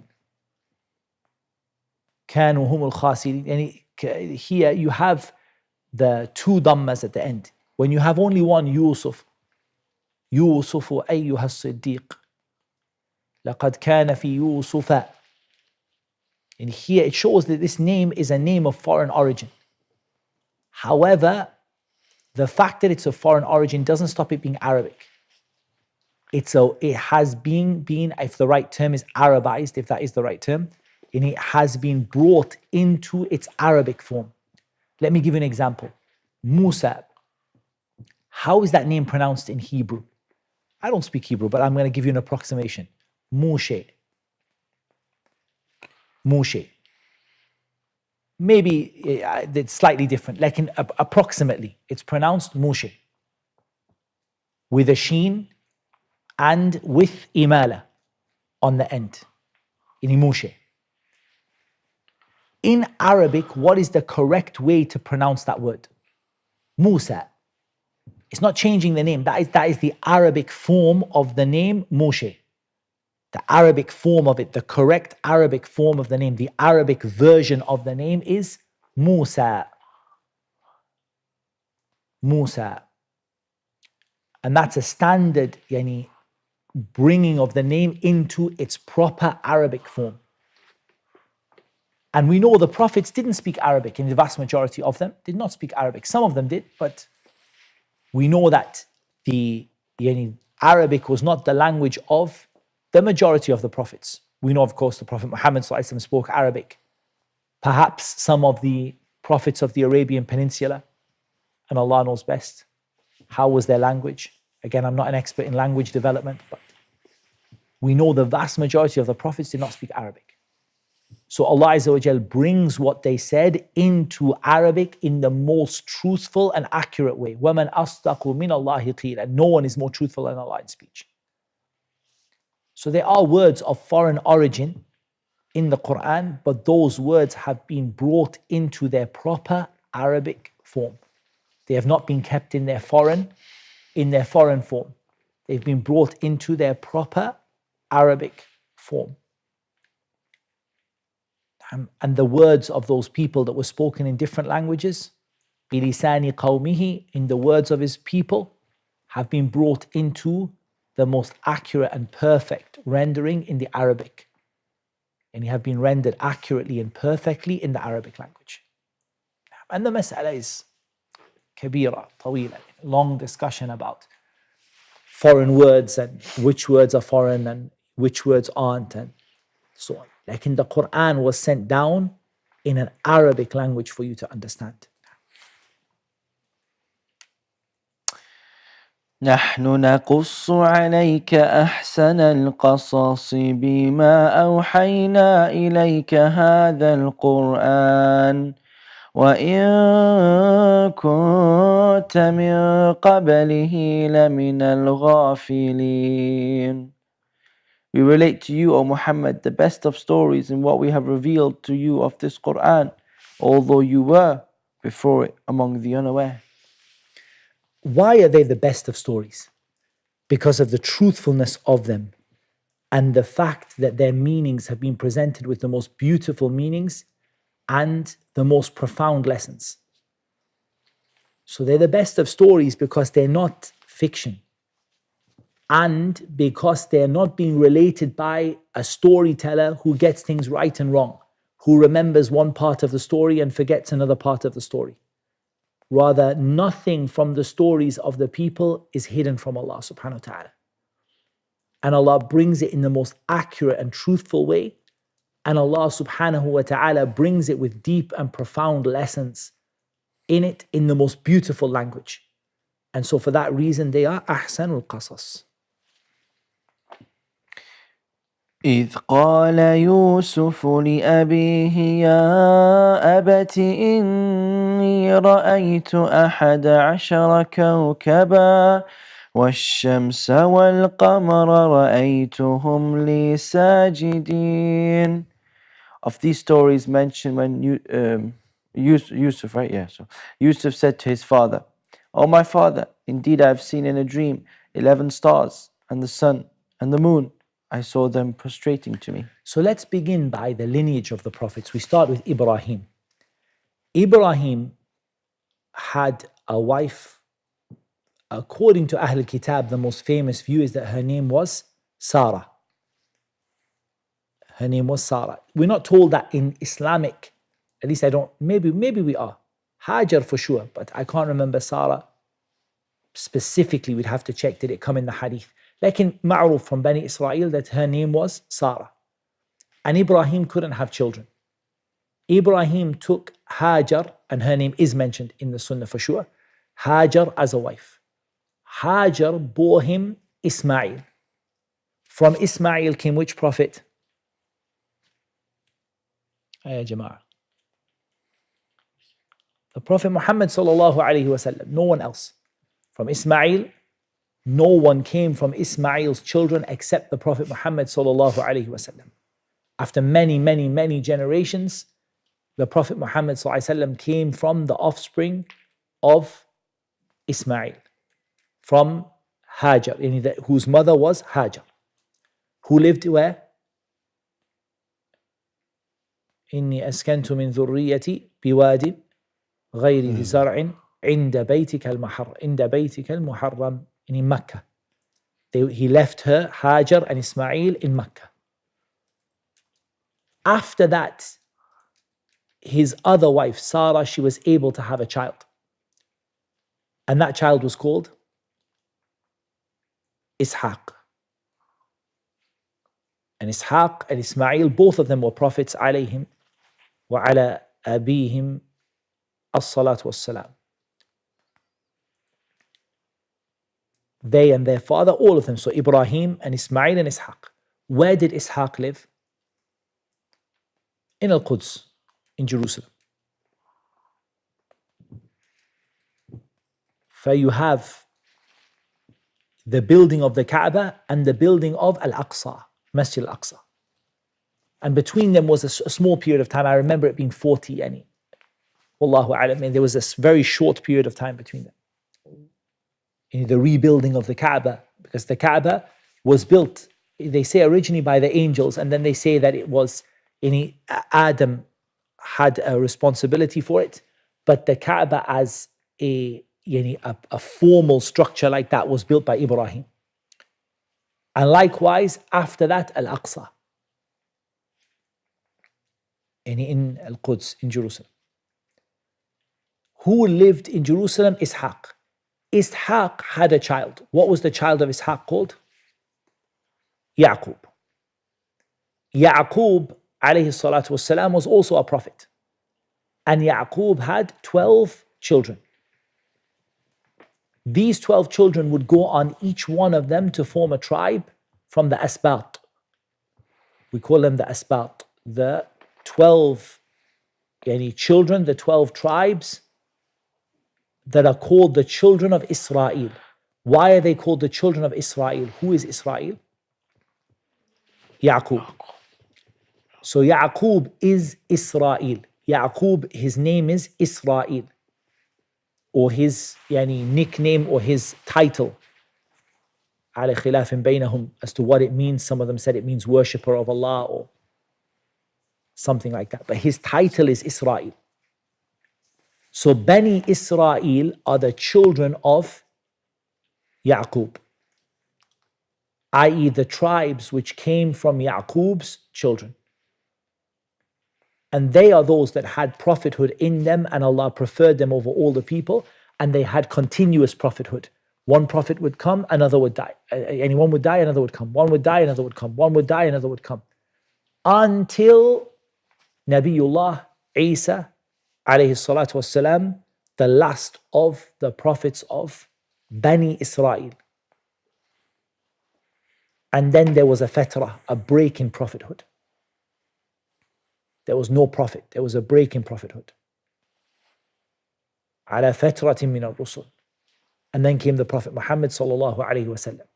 So this story is taking place between Yusuf and Yaqub and the brothers of Yusuf. Now the brothers of Yusuf, Yusuf has one brother who is akhun shaqiq, a full brother, and his other brothers are akhun li'ab. They're brothers on his father's side, but they don't have the same mother. And he had one brother who was akhun shaqiq. They call him Benyamin, but that is again from the Israeliyat. I don't think it came in the hadith that his name is Benyamin, but it came in the narrations of the children of Israel that his name was Benyamin. And he is the Al-Akh Shaqiq, the full brother of, the same mother and the same father. As for the other brothers of Yusuf, they have a different mother. They are Akhun li'ab. They are brothers on the father's side. And they are half brothers on the father's side. In the beginning of the story, Yusuf sees a dream.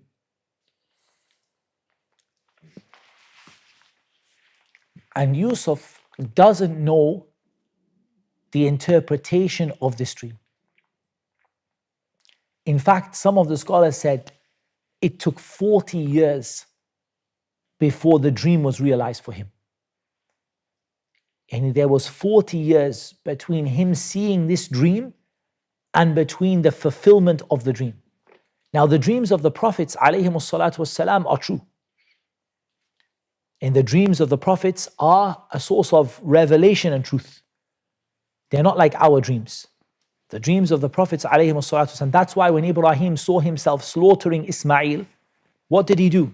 He had to take Ismail and put a knife on his neck, and he was ready to cut off his head. He was ready to kill him. He was ready to slaughter, to cut his throat. Because the dreams of the prophets are true. They are not subject to any possibilities. It could be from shaitan or it could be from hadith al-nafs. The dreams of the prophets ﷺ are true. And this dream is the first sign that Yusuf will have prophethood. And that he will be from the people, he will be from the prophets. And that's why Yaqub says to him, وَكَذَلِكَ يَجْتَبِيكَ رَبُّكَ. Your Lord is going to choose you as a prophet.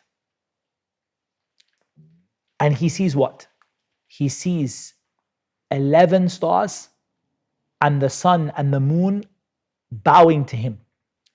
Now bowing in the time before Islam was allowed as a gesture of respect, not as an act of worship. It was never allowed as an act of worship. You were never allowed to bow in worship to anyone other than Allah, not the angels and not anyone else. But before Islam, it was allowed to bow out of respect. So he sees the 11 stars and the sun and the moon bowing to him, and he doesn't know the interpretation. So who does he go to?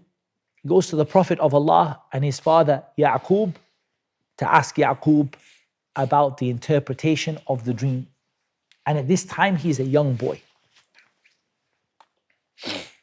قال يا بني لا تقصص رؤياك على إخوتك فيكيدوا لك كيدا إن الشيطان للإنسان عدو مبين.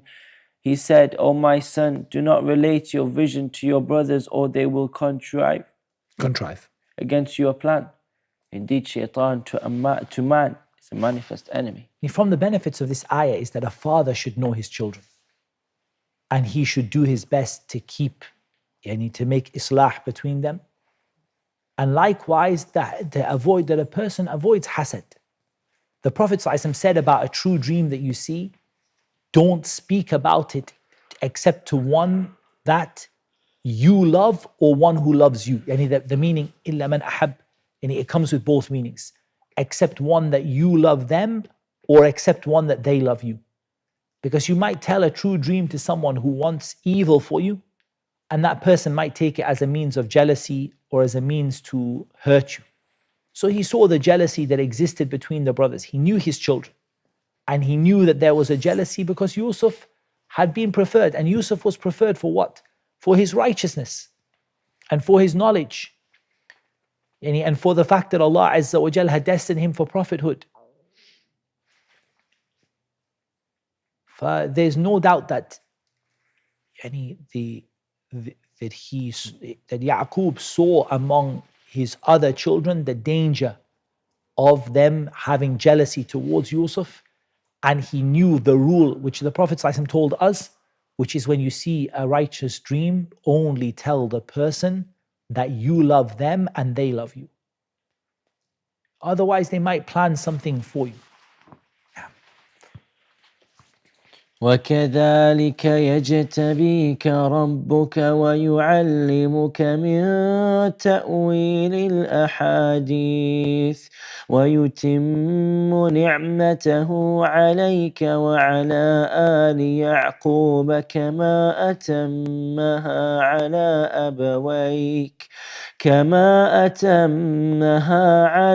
أبويك من قبل إبراهيم وإسحاق إن ربك عليم حكيم. And thus will your Lord choose you and teach you the interpretation of narratives and complete his favor upon you and upon the family of Ya'qub, as he completed upon your fathers before, Ibrahim and Ishaq. Indeed, your Lord is knowing and wise. And he's going to teach you to interpret dreams. Or he's going to teach you to interpret dreams and other things. And some of the ulama, they said it's not restricted to teaching him the interpretation of dreams. And Allah is going to give him prophethood. Allah is going to, وَكَذَلِكَ يَجْتَبِيكَ رَبُّكَ. Allah subhanahu wa ta'ala is going to choose him to be a prophet. And Allah subhanahu wa ta'ala is going to teach him the interpretation of dreams and the interpretation of events. How will dreams, what's the meaning of the dream, and how to understand the events that are going on around him. As for the interpretation of dreams, instead of me giving like a long discussion about it now, we'll take it throughout the surah. So as the different events happen in the surah, we'll take some of the principles of interpreting dreams as we go through it. There's a very nice book available in English. I believe it's the only book that I would buy about interpreting dreams. And that is the book, The Dreamer's Handbook by Sheikh Muhammad al-Jibali. This is the only book that I would, in the English language, it's the only book that I would buy with regard to dream interpretation. Because a lot of the books have got the book that is attributed to Ibn Sirin. First of all, it's not his book. And it's full of issues and whatever. I think The Dreamer's Handbook is a very good book. I really recommend people to benefit from it. I taught it once. I taught the book from I'm not sure from beginning to end, like, and I taught the book in a sitting. I don't know if the video ever got uploaded online or not. Maybe we can do it again. So first of all, what we want to take, and just to begin, is that the Prophet ﷺ said, لَمْ يَبْقَ مِنَ النُّبُوَّةِ إِلَّا الْمُبَشِّرَاتِ. He said, nothing remains of prophethood except al-mubashirat, the glad tidings. Meaning, Prophet now, when the Prophet ﷺ dies, there is nothing left now, today, in this ummah of prophethood except one thing. There is one part of prophethood that is left. He said, al-mubashirat, the glad tidings. They said, what are the mubashirat, O Messenger of Allah? He said, a righteous dream. Yarahu, or he said, yaraha al-abdu salih, aw tura lahu, aw kama qala sallallahu alayhi wa sallam. He said that the righteous slave sees it, or it's seen about him. So there's two things here. First of all, it's something that is given to the righteous people that is a part of prophethood. And it's a piece of prophethood. Because prophethood has what in it? Prophethood tells you of the future. The Prophet ﷺ was told about the events that would happen in the future. And that's a part of prophethood. And true dreams can tell you about what will happen in the future. Prophethood is guidance from Allah, and true dreams can contain a part of guidance from Allah. So nothing is left of prophethood except a dream that a righteous person sees, or it's seen about them. Because it doesn't have to be necessary that they see it. It could also be someone else saw it about them. And we'll cover as we go through some of the principles with regard to dream interpretation, inshallah ta'ala. لقد كان في يوسف وإخوته آيات للسائلين. Certainly were there in Yusuf and his brothers signs for those who ask, such as. Yani ask here, it doesn't necessarily mean they have to ask as in a question. Yani they ask or they show interest, because that's also showing interest is a kind of asking. They say bilisan al-hal wa lisan al-maqal. Yani in other words, you either ask by saying, can you tell me? Or you ask by showing interest in such a way that you can see from the person that what they're doing is they're asking. إذ قالوا ليوسف وأخوه أحب إلى أبينا منا ونحن عصبة إن أبانا لفي ضلال مبين. When they said Yusuf and his brother are more beloved to our father than we, while we are a clan, indeed our father is in clear error. Yusuf and his brother, showing that those two were إخوة شقاء, they were full brothers. That's why they speak about him that Yusuf and his brother. Because Yusuf and the others, the relationship between them was that they were half brothers on the father's side. As for Yusuf and his brother, Yani Benyamin, if the name is correct, Yani the name that is commonly mentioned about him. وَنَحْنُ عُصْبَةٌ. It said that the reason the father loved them more is because the mother passed away. And their mother passed away and left them behind in their father's care. That's some of what is mentioned about it. وَنَحْنُ عُصْبَةٌ. Yani we are a strong group of men. And wouldn't it be normal that the father would like the strong, adolescent men, rather than why is he giving attention to this small boy and his brother? And when we are a strong group of men. اقتلوا يوسف أو اطرحوه أرضا يخل لكم وجه أبيكم وتكونوا من بعده قوما صالحين. Kill Yusuf or cast him out to another land. The countenance of your father will then be only for you, and you'll be after that a righteous people. And the attention. And you'll get your father's attention. SubhanAllah, look at what jealousy will do to a people. That for the sake of their father's undivided attention, they were willing to kill a boy. For the sake of their father's undivided attention. And look at their reasoning. Kill Yusuf, and then after that we'll be righteous. And that mentality exists among Muslims today. Commit this sin, and next week, how many people before Ramadan follow this mentality? Perhaps not in killing, but they follow this mentality before Ramadan. 1 week before Ramadan, do all the sins you want. When Ramadan comes, يَكُونُ مِن بَعْدِهِ قَوْمًا صَالِحِينَ. We'll be a righteous people. After Ramadan starts, we'll be righteous. Like in before, let's do all the things. For this mentality does not bring a person good. This idea that do something wrong and then afterwards we can be righteous. قال قائل منهم لا تقتلوا يوسف وألقوه في غيابة الجب يلتقطه بعد السيارة إن كنتم فاعلين. Said a speaker among them, do not kill Yusuf, but throw him into the bottom of the well. Some travelers will pick him up if you would do something. They say this was the best of them. كبيرهم. That's a view among the scholars, that the one who said this was كبيرهم, the eldest of them, who was the best of them.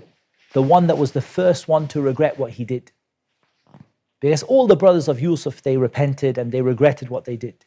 But the first one to regret what they did, what he did, was كبيرهم, the eldest of them.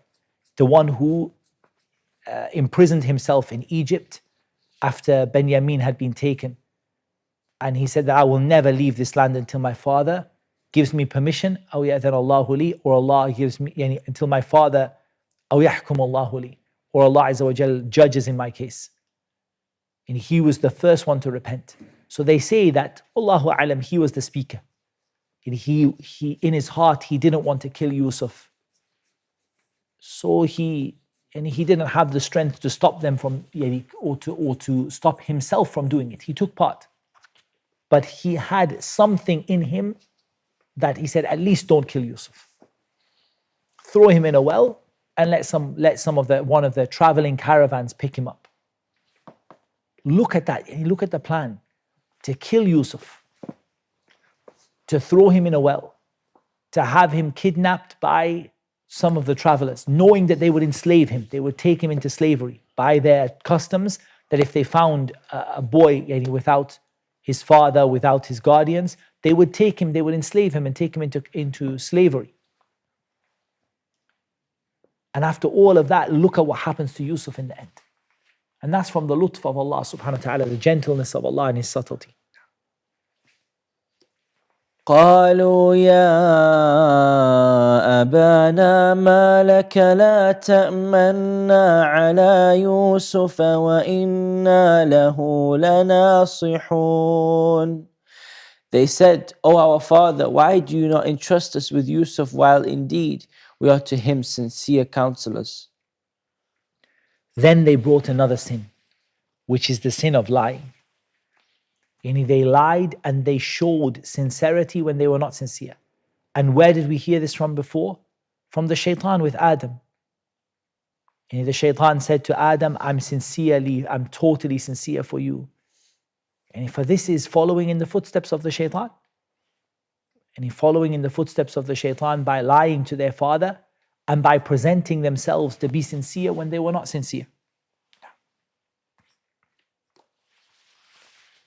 أرسله معنا غدا يرتع ويلعب وإنا له لحافظون.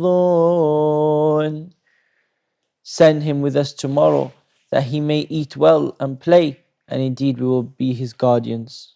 No. قال إني ليحزنني أن تذهبوا به وأخاف أن يأكله الذئب وأنتم عنه غافلون. Ya'qub said, indeed, it saddens me that you should take him, and I fear that a wolf would eat him while you are of him unaware. While you were of him. Yeah. Of him unaware. And they played upon their father's fear. So when they heard that their father feared a wolf would eat him, they used his fear against him by setting it up that a wolf had eaten him. قالوا لئن أكله الذئب ونحن عصبة إنا إذا لخاسرون. They said, if a wolf should eat him while we are a strong clan, indeed we would then be losers. No. فلما ذهبوا به وأجمعوا أن يجعلوه في غيابة الجب وأوحينا إليه لتنبئنهم بأمرهم هذا وهم لا يشعرون. So when they took him out and agreed to put him into the bottom of the well, but we inspired to him, you will surely inform them someday about this affair of theirs while they do not perceive your identity. In here, the sentence is not complete. When they put him into the bottom of the well, ... The sentence is not complete for you to imagine the consequences of it. For you to think, what must they have done to him when they put him in that well? They put him in a well when he was only a tiny child, a small child. What must it have been? And look at how Allah subhanahu wa ta'ala doesn't finish the sentence. When they all gathered together to put him in the well, ... And imagine how it must have been. Imagine the torment, imagine the words they must have said to him, thinking that they were victorious in their plan to get rid of Yusuf. But Allah informed Yusuf that don't worry, there will come a day when you will tell them of what they did and they will not know who you are. Now look at the iman of Yusuf to believe in that promise of Allah. When you're being put as a child in the bottom of the well and your brothers are a big group, they are usbah, they're a strong group of people, and they manhandle you into that well and they leave you without anyone to look after you. He doesn't know, is he going to drown? Is he going to die? Is he going to be captured? Is he going to be killed? Yet Allah subhanahu wa ta'ala tells him that there is going to be a day when you're going to come back and you're going to tell them the reality of what they did and they won't know who you are.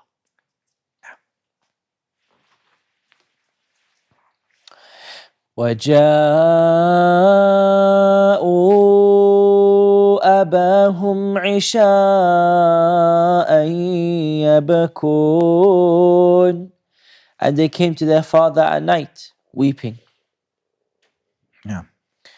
قالوا يا أبانا إنا ذهبنا نستبق وتركنا يوسف عند متاعنا فأكله الذئب وما أنت بمؤمن لنا ولو كنا صادقين. They said, our father, indeed, we went racing each other and left Yusuf with our possessions, and a wolf ate him. But you would not believe us, even if we were truthful.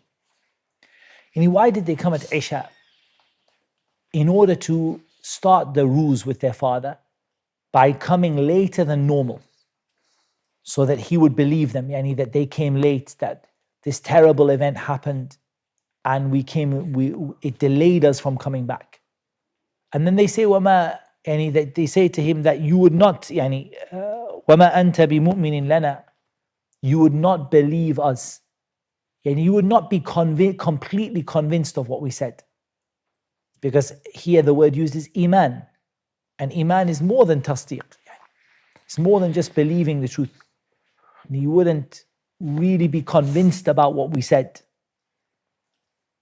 no matter how truthful we are. And they told him that a wolf had eaten Yusuf.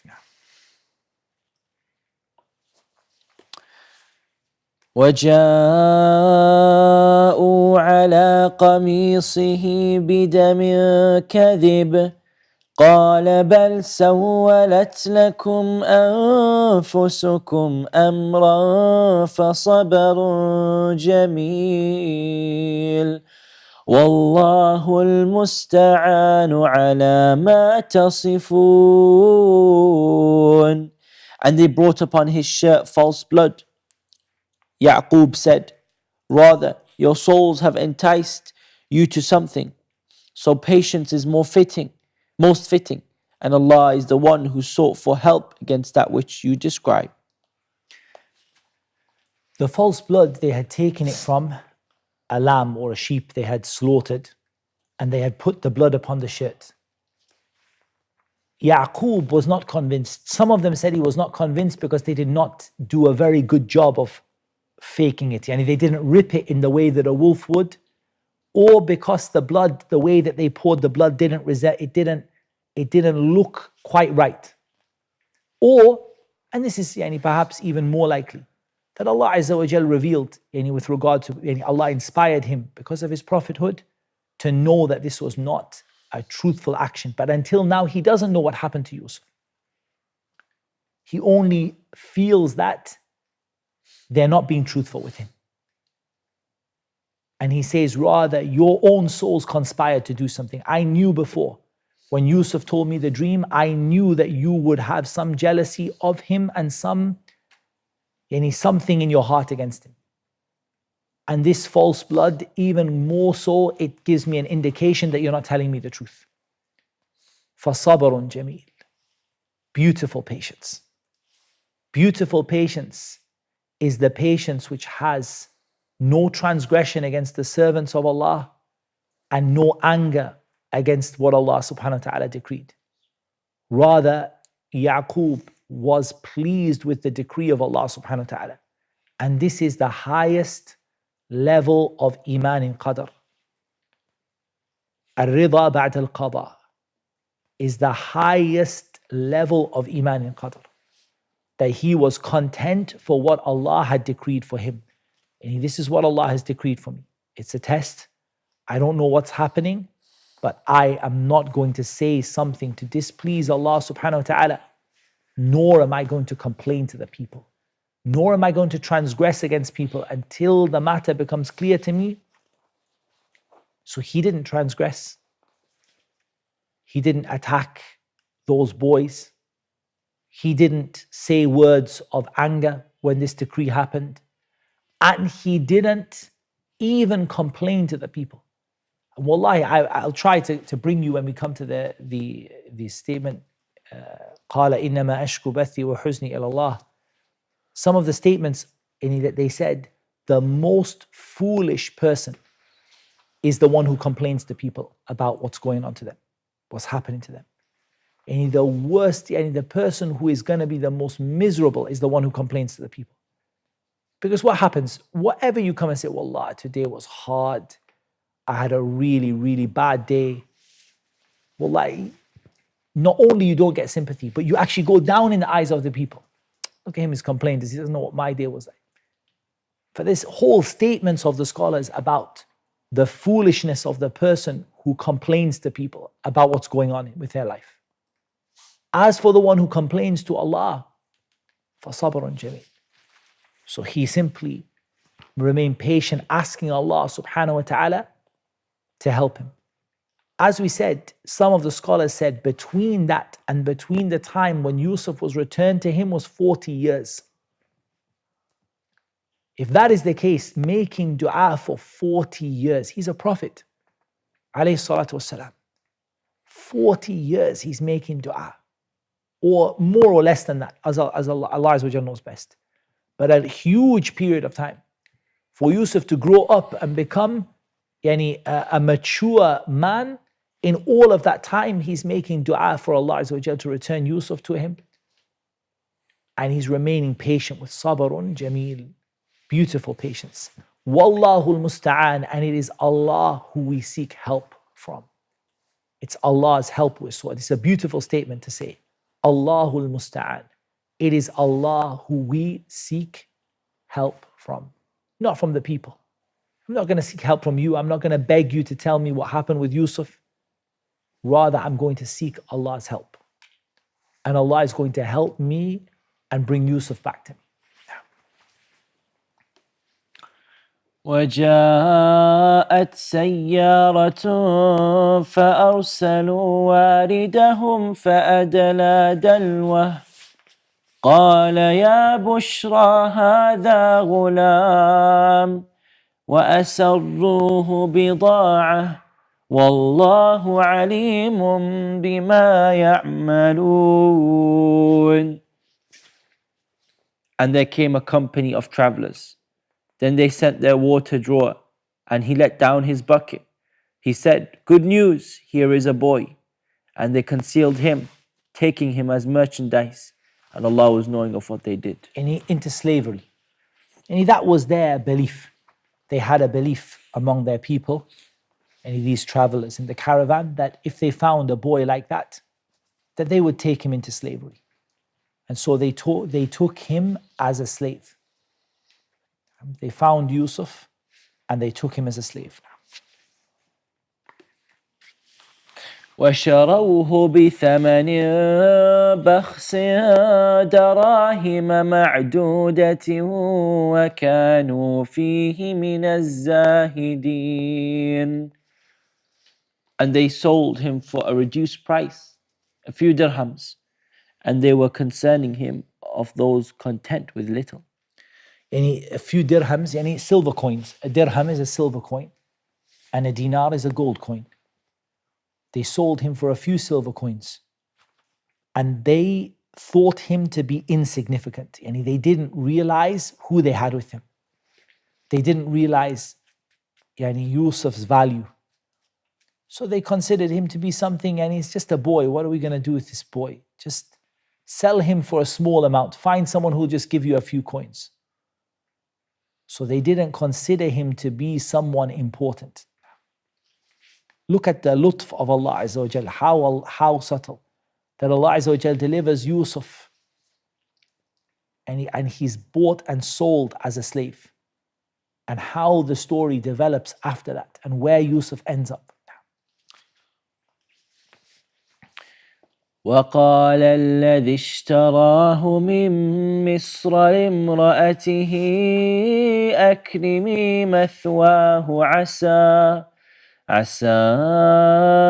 أن ينفعنا أو نتخذه ولدا وكذلك مكنا ليوسف في الأرض ولنعلمه من تأويل الأحاديث والله غالب على أمره ولكن أكثر الناس لا يعلمون. And the one from Egypt who bought him said to his wife, "Make his residence comfortable. Perhaps he will benefit us, or we will adopt him as a son." And thus we established Yusuf in the land, that we might teach him the interpretation of events. And Allah is predominant over his affair, but most of the people do not know. And the one from Egypt he was the one with the title Al-Aziz. And he was the minister in charge of supplies. That's the mashkhur. He was the minister in charge of supplies. And he was not the king or the ruler, but he was the minister in charge of supplies, and he purchased Yusuf with one of two goals. Either we keep him as a servant and he will benefit us in the house, or we adopt him as a son. And he was amazed by Yusuf, and he saw the value in Yusuf. And that's why he said to his wife, "Don't treat him badly, and treat him really well." And likewise, Allah Azza wa Jal, look at how Allah subhanahu wa ta'ala now has established Yusuf in a home with a family. And that family is a family where one of the ministers of Egypt. And Allah subhanahu wa ta'ala, I'll read you what As-Sa'di said if I can find it.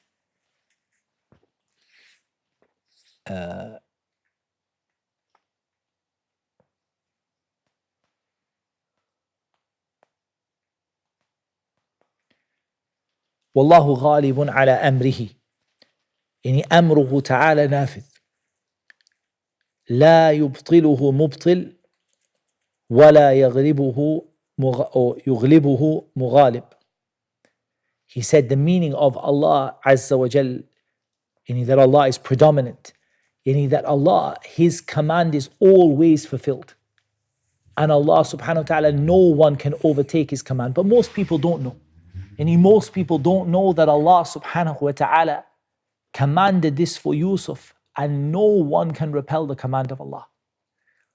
And Allah subhanahu wa ta'ala planned for Yusuf a plan that no one was aware of. And if they were aware of it, they would not have been able to stop it. ولما بلغ أشده آتيناه حكما وعلما وكذلك نجزي المحسنين. And when he reached maturity, we gave him judgment and knowledge, and thus we reward the doers of good. نعم. حكما وعلما, when he reached the completion of his power, and he reached,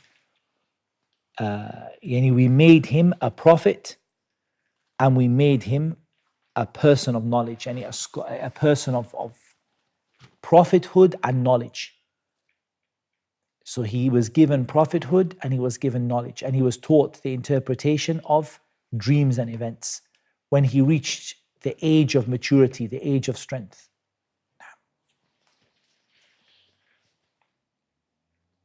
وراودته التي هو في بيتها عن نفسه وغلقت الأبواب وقالت هيت لك قال معاذ الله إنه ربي أحسن مثواي إنه لا يفلح الظالمون.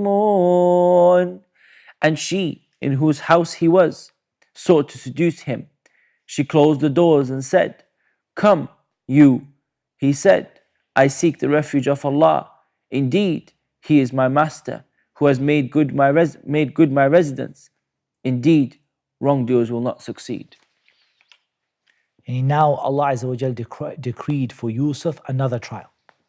Because you would think that the story is almost over in reality. And Yusuf is going to grow up as an adopted son, as in the house of the minister. He's going to get power, maybe take over from the minister afterwards, and then reconcile with his brothers. But Allah subhanahu wa ta'ala had a different plan for Yusuf. And that was that the woman in the house, and she was a woman of beauty and status. And that's why in the hadith of the Prophet of the 7 that were shaded under the throne, or that will be shaded under the throne of Allah, when there is no shade except His, وَرَجُلٌ دَعَتْهُ امْرَأَةٌ ذَاتُ مَنْصِبٍ وَجَمَالٍ فَقَالَ إِنِّي أَخَافُ اللَّهَ أو كما قال. A man who is called to commit zina by a woman of beauty and status. And that's more than if she was a woman of beauty. And a woman of beauty from the girls of the street, and it could not be a fitna for him. Like, and she was a woman of status and beauty. فَقَالَ إِنِّي أَخَافُ اللَّهَ. And the person says, indeed, I fear Allah. And so Allah subhanahu wa ta'ala saved him from this. She locked the doors. And she locked the doors in order to have privacy with him. And said, "Hey talak," yani what a spouse says to their spouse, yani, "Come to me." قَالَ مَعَاذَ اللَّهِ. What's the first thing he says? "I seek refuge with Allah." Oh Allah, keep me safe from this. As for his statement that it is He, my master, who has taken care of me, there's two possibilities. The possibility is that he refers to, and what is most common according to most of the Mufassirin, is that he's referring to the one who owns him, Al-Aziz. That Al-Aziz has taken good care of me. How can I betray? How can I betray the man who looked after me when he purchased me from the caravan and took care of me? And also it's possible that the meaning here is that Allah is the one. How can I betray Allah subhanahu wa ta'ala by disobeying Him with this huge sin, when Allah subhanahu wa ta'ala has taken care of me and saved me after my brothers threw me into the well? Like in the majority, they said, in what seems to be most of the statements are that he's referring to Al-Aziz, that Al-Aziz took care of me. How can I betray a man? This man took care of me. Ma'adh Allah, a'udhu billah. I seek refuge with Allah. And the wrongdoers will never succeed. وَلَقَدْ هَمَّتْ بِهِ وَهَمَّ بِهَا لَوْلَا أَن رَّأَىٰ بُرْهَانَ رَبِّهِ كَذَلِكَ لِنَصْرِفَ عَنْهُ السُّوءَ وَالْفَحْشَاءَ إِنَّهُ مِنْ عِبَادِنَا الْمُخْلَصِينَ. And she certainly determined to seduce him, and he would have inclined to her had he not seen the proof of his Lord. And thus it was that we should avert from him evil and immorality. Indeed, he was of our chosen servants. Wallahi, there's the scary thing in this ayah is that Allah said, وَهَمَّ بِهَا. It's not that she advanced towards him and wanted to seduce him. It's that Allah says he would have wanted to seduce her. وَلَقَدْ هَمَّتْ بِهِ. She wanted him. وَهَمَّ بِهَا. And he would have wanted her if it wasn't for the fact that Allah Azza wa Jal had shown him the clear signs, any from prophethood, and the fact that Allah subhanahu wa ta'ala showed him righteousness and taught him knowledge of the Sharia. This is what saved him. Otherwise he would have wanted her, except that Allah subhanahu wa ta'ala made his heart firm with the knowledge that he was given of the scripture.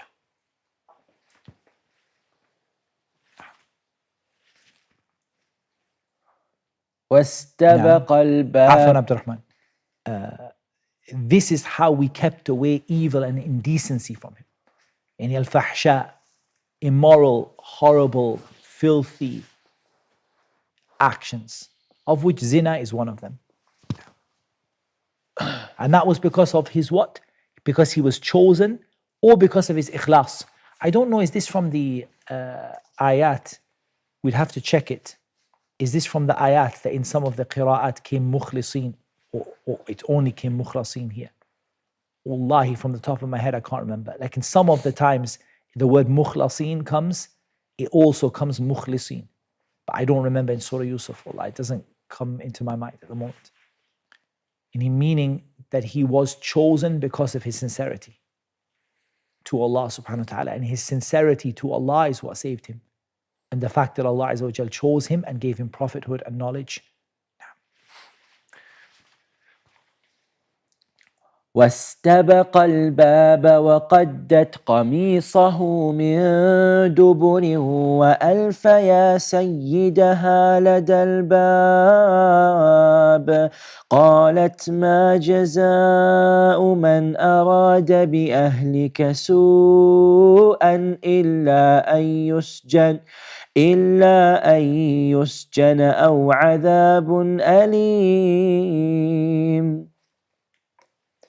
And they both raced to the door, and she tore his shirt from the back, and they found her husband at the door. She said, what is the recompense of one who intended evil for your wife, but that he be imprisoned or a painful punishment? And now she begins her plot. And the plot thickens. Is that when he races to get away from her and she chases him to the door, and because of this insanity, this passion that she had that reached the level of insanity, she tore his shirt from his back. And suddenly she finds her husband at the door. Without even a pause, she brings this story that Yusuf attacked me. And he tried to abuse me, he tried to assault me. And I was running away from him to stop him from doing this. And without even a pause, she has a story made up ready for the husband when the husband sees her. And what is the recompense of the one who intended evil for your wife? Either you must imprison him or you must give him a painful punishment. قال هي قال هي راودتني عن نفسي وشهد شاهد من أهلها إن كان قميصه قد من قبل فصدقت وهو من الكاذبين. Yusuf said, it was she who sought to seduce me, and a witness from her family testified, if his shirt is torn from the front, then she has told the truth, and he is of the liars.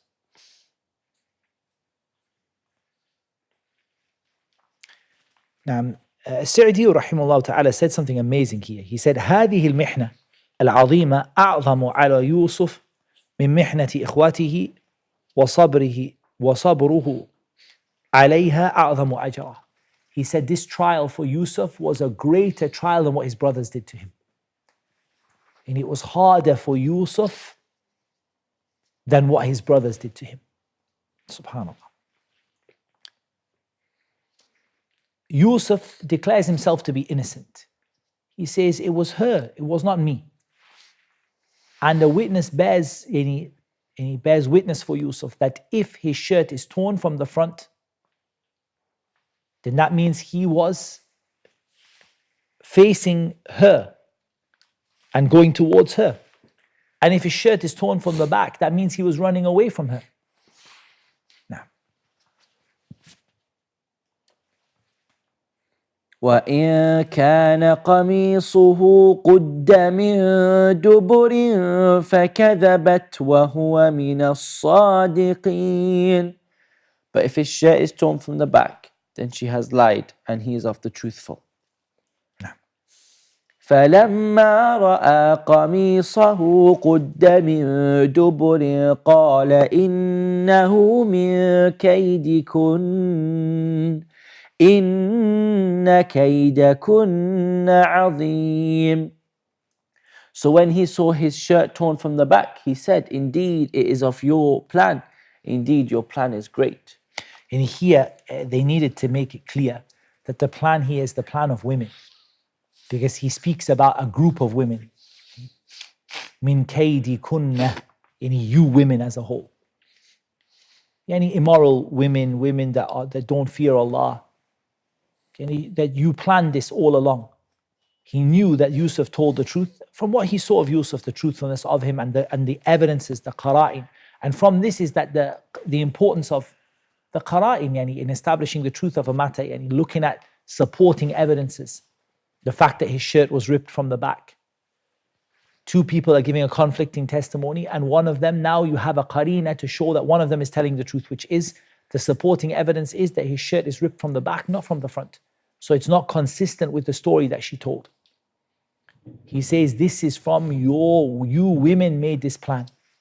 Inna kayda, he said, Inna kayda kunna azim. The plot of you women is something great. And I'll read if did Sa'di mention.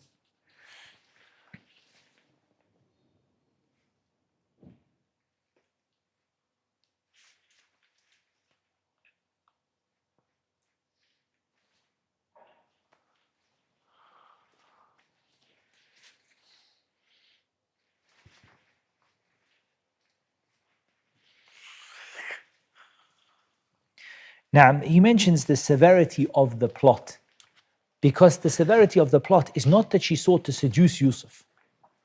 It's not that that's not the plot. That's not the plot which is azim, that she sought to seduce him.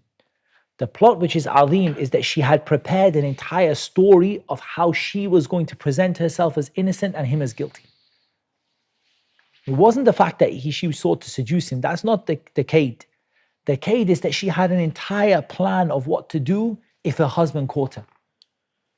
And that straight away she threw Yusuf under the bus, like they say. And she straight away said that it's not me, he attacked me. And I think you should imprison him because he tried to assault your wife. Straight away, and she had a plan. This is a kaid which is azim. And it is a vast and evil plot. That she not only planned to seduce Yusuf, but then, and subhanAllah, think about this, if she really loved Yusuf,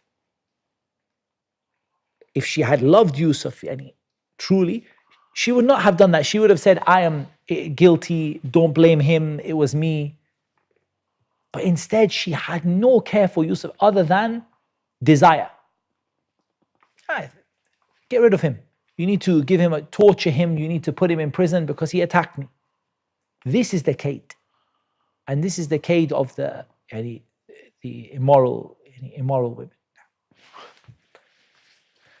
Now, it's said, and it could be said, that this is a nature that women have, and it could be said that women have a nature in this regard if Islam does not purify, if the person does not purify that nature with Islam. It could be said like that this is a general principle for the fact that if a woman does not purify herself with the religion of Islam, then part of her nature is to any scheme, particularly with regard to the husband. With regard to the husband, with regard to the dara'ir, the co-wives and so on.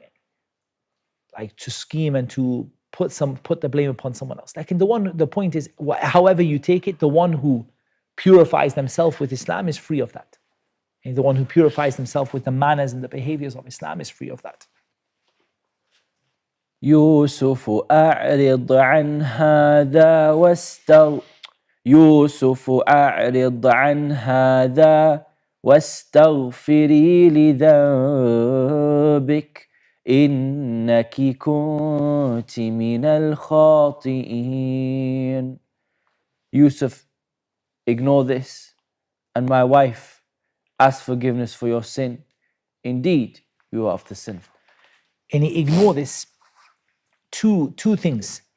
Number one, he's telling him, turn away and keep away from her, just keep out of her way. But he's also telling Yusuf, don't expose me. Don't embarrass me in front of the society. Don't tell them what my wife did. Keep it between you and me. أعرض عن هذا. Don't tell anyone about it. Just keep it between you and me. And keep out of her way. And then he tells her, seek forgiveness for your sin. He doesn't address it to Yusuf, it's addressed to her. Istaghfiri, and it is addressed to her. Lidhanbiki, for your sin, to his wife. Innaki kunti min al-khati'in, and you were from the sinners. وقال نسوة في المدينة امرأة العزيز تراود فتاها عن نفسه قد شغفها حبا إنا لنراها في ضلال مبين. And women in the city said, the wife of Al-Aziz is seeking to seduce her slave boy. He has impassioned her with love. Indeed, we see her to be in clear error. The news got out. Not from Yusuf. Like in the news got out and it reached the people. So the women of the city began to gossip, saying that the chief minister's wife, the minister's wife, is trying to seduce her slave boy. And she's trying to seduce her slave boy. And this is something, they saw this to be something very, very low and very shameful. قَدْ شَغَفَهَا حُبًّا, and she's lost her mind out of passion. And this shaghaf, this passion, has made her lose her mind. Because this is a very shameful behavior for the minister's wife. To behave like that towards a slave boy, this is a shameful anything for her to do. And they began to gossip among one another. فلما سمعت بمكرهن أرسلت إليهن وأعتدت لهن متكئا وآتت كل واحدة منهن سكينا وقالت اخرج عليهن فلما رأينه أكبرنه وقطعن أيديهن وقلن حاش لله ما هذا بشرا إن هذا إلا ملك كريم. So when she heard of their scheming, she sent for them and prepared for them a banquet and gave each one of them a knife and said to Yusuf, "Come out before them." And when they saw him, they greatly admired him and cut their hands and said, "Perfect is Allah. This is not a man, this is none but a noble angel." And when she heard of their gossip, she invited them and she gave each one of them a knife with which to cut their fruits or their food.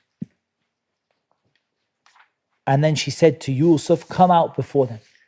When they saw his beauty, because he was given beauty and Yusuf was given beauty that was not given to anyone else. And that's why it said that when the people come Yawm al-Qiyamah, when Allah Azza wa Jal corrects what is within them and cleans them and purifies them, they will be given the beauty like the beauty of Yusuf. They said, this is an angel. هَذَا إِلَّا مَلَكٌ كَرِيمٌ. And they cut their hands. They were so amazed by his beauty that they stopped thinking about what they were cutting, and they were cutting their own hands with the knife without feeling it, because of how shocked and awed they were by his beauty. So now the wife of Al-Aziz, she wants to justify, this is why I'm doing what I'm doing. Don't think that my behavior is just any boy. Like, look at this boy, look at this man. It's not just any person. Don't think that I've lost my mind. This is why I've lost my mind. For those women, then she began to make her excuses, and they began to encourage her in doing so. قالت فذلكن الذي لمتنني فيه ولقد راودته عن نفسه فاستعصم ولئن لم يفعل ما آمره ليسجنن نعم لا يسجنن صحيح هي ولئن لم يفعل ما آمره ليسجنن وليكون من الصاغرين. صحيح أحسنت. She said, "That is the one about whom you blame me, and I certainly sought to seduce him, but he firmly refused, and if he will not do what I order him, he will surely be imprisoned and will be of those debased." And now it's not only that she's a woman of beauty and status, and it's not only that the other women are now encouraging, but it's that she threatens him and says, if you don't do what I'm asking, we're going to have you imprisoned, we're going to have you tortured if you don't do it. Because she said, إِلَّا أَن يُسْجَنْ أَوْ عَذَابٌ أَلِيمٌ. Either he's going to be imprisoned, or either he's going to be given a serious, painful punishment. For she threatens him with regard to this. قال رب السجن أحب إلي مما يدعونني إليه وإلا تصرف عني كيدهن أصب إليهن وأكن من الجاهلين. He said, "My Lord, prison is more to my liking than to that which they invite me. And if you do not avert from me their plan, I might incline toward them and thus be of the ignorant." And you look, how do you explain? And how do you explain the tawfiq, the success from Allah, and the iman of a person who prefers prison to this? Wallahi, how many people fell into zina and fahisha, and they were neither threatened with prison, nor were they pressured by anyone, nor were they fearful of what would happen to them, nor were they encouraged. Yusuf was encouraged to get into this relationship with a beautiful woman of status. He had the other women were encouraging him and planning to make it happen. And then on top of that, he's threatened with prison and he's threatened with a painful punishment. And he says, my Lord, I would rather go to prison than what they're telling me to do. And from this, wallahi, ask Allah subhanahu wa ta'ala al-afaf. Ask Allah subhanahu wa ta'ala that Allah subhanahu wa ta'ala cleans your heart and gives you al-afaf. That you desire chastity and what is halal and you don't fall into what is haram. And also in this ayah is a proof that the women agreed with, they went upon the side of the minister's wife. Because he said that all of them are calling me to do it. يَدْعُونَنِي إِلَيْهِ. All of these women are calling me. And not only they're calling me, but they're planning against me. And they're planning and they're plotting and scheming how they can make it such that I will fall into this. So he asks Allah to save him from that. فاستجاب له ربه فصرف عنه كيدهن إنه هو السميع العليم. So his Lord responded to him and averted from him their plan. Indeed, he is the hearing, the knowing. And Allah answered his dua of keeping that plot away, and Allah saved him from falling into a desire for the pleasures of this world rather than the pleasures of the akhirah. ثم بدا لهم من بعد ما رأوا الآيات ليسجننه حتى حين. Then it appeared to them after they had seen the signs that he should surely imprison him for a time. Naam. After they had seen the signs of his innocence, and the people in charge knew that he was innocent. But it appeared to them from the subtlety of Allah and Allah's plan and will for Yusuf is that it came to them that even though they knew he was innocent, they still put him in prison. Either to keep him quiet, or they said, this trouble only started when Yusuf came. So they conspired a reason to put him in prison, even though they knew he was innocent. And they made him out to be guilty. And that's why he wouldn't allow himself to be released from prison until he had been declared innocent of what had happened. I don't know whether it might be an idea for today. Have a look and tell me how long do we have left. But I'm thinking possibly to pause here and we can catch up in the afternoon session, inshallah. Yeah. So what we're going to do is we're going to pause here, bi'ithnillahi ta'ala, and we're going to catch up in the afternoon session, inshallah ta'ala. So we're pausing. Are we about 2 pages or something away from the, roughly? 2.5 pages. So we're gonna go short by 2.5 pages. We have some time constraints here. And then what we can do, inshallah ta'ala, is we can catch up in the afternoon session, inshallah ta'ala, and continue with the story of Yusuf, because this is a good place to stop. Because after this comes Yusuf in the prison, and then Yusuf's released from the prison, and then his brothers. And so it's a good place for us to stop here. That's what Allah Azza wa Jal made easy to mention. Allah Azza wa Jal knows best. Wassalatu wassalam ala nabiyyina Muhammad wa ala alihi wa sahbihi ajma'in.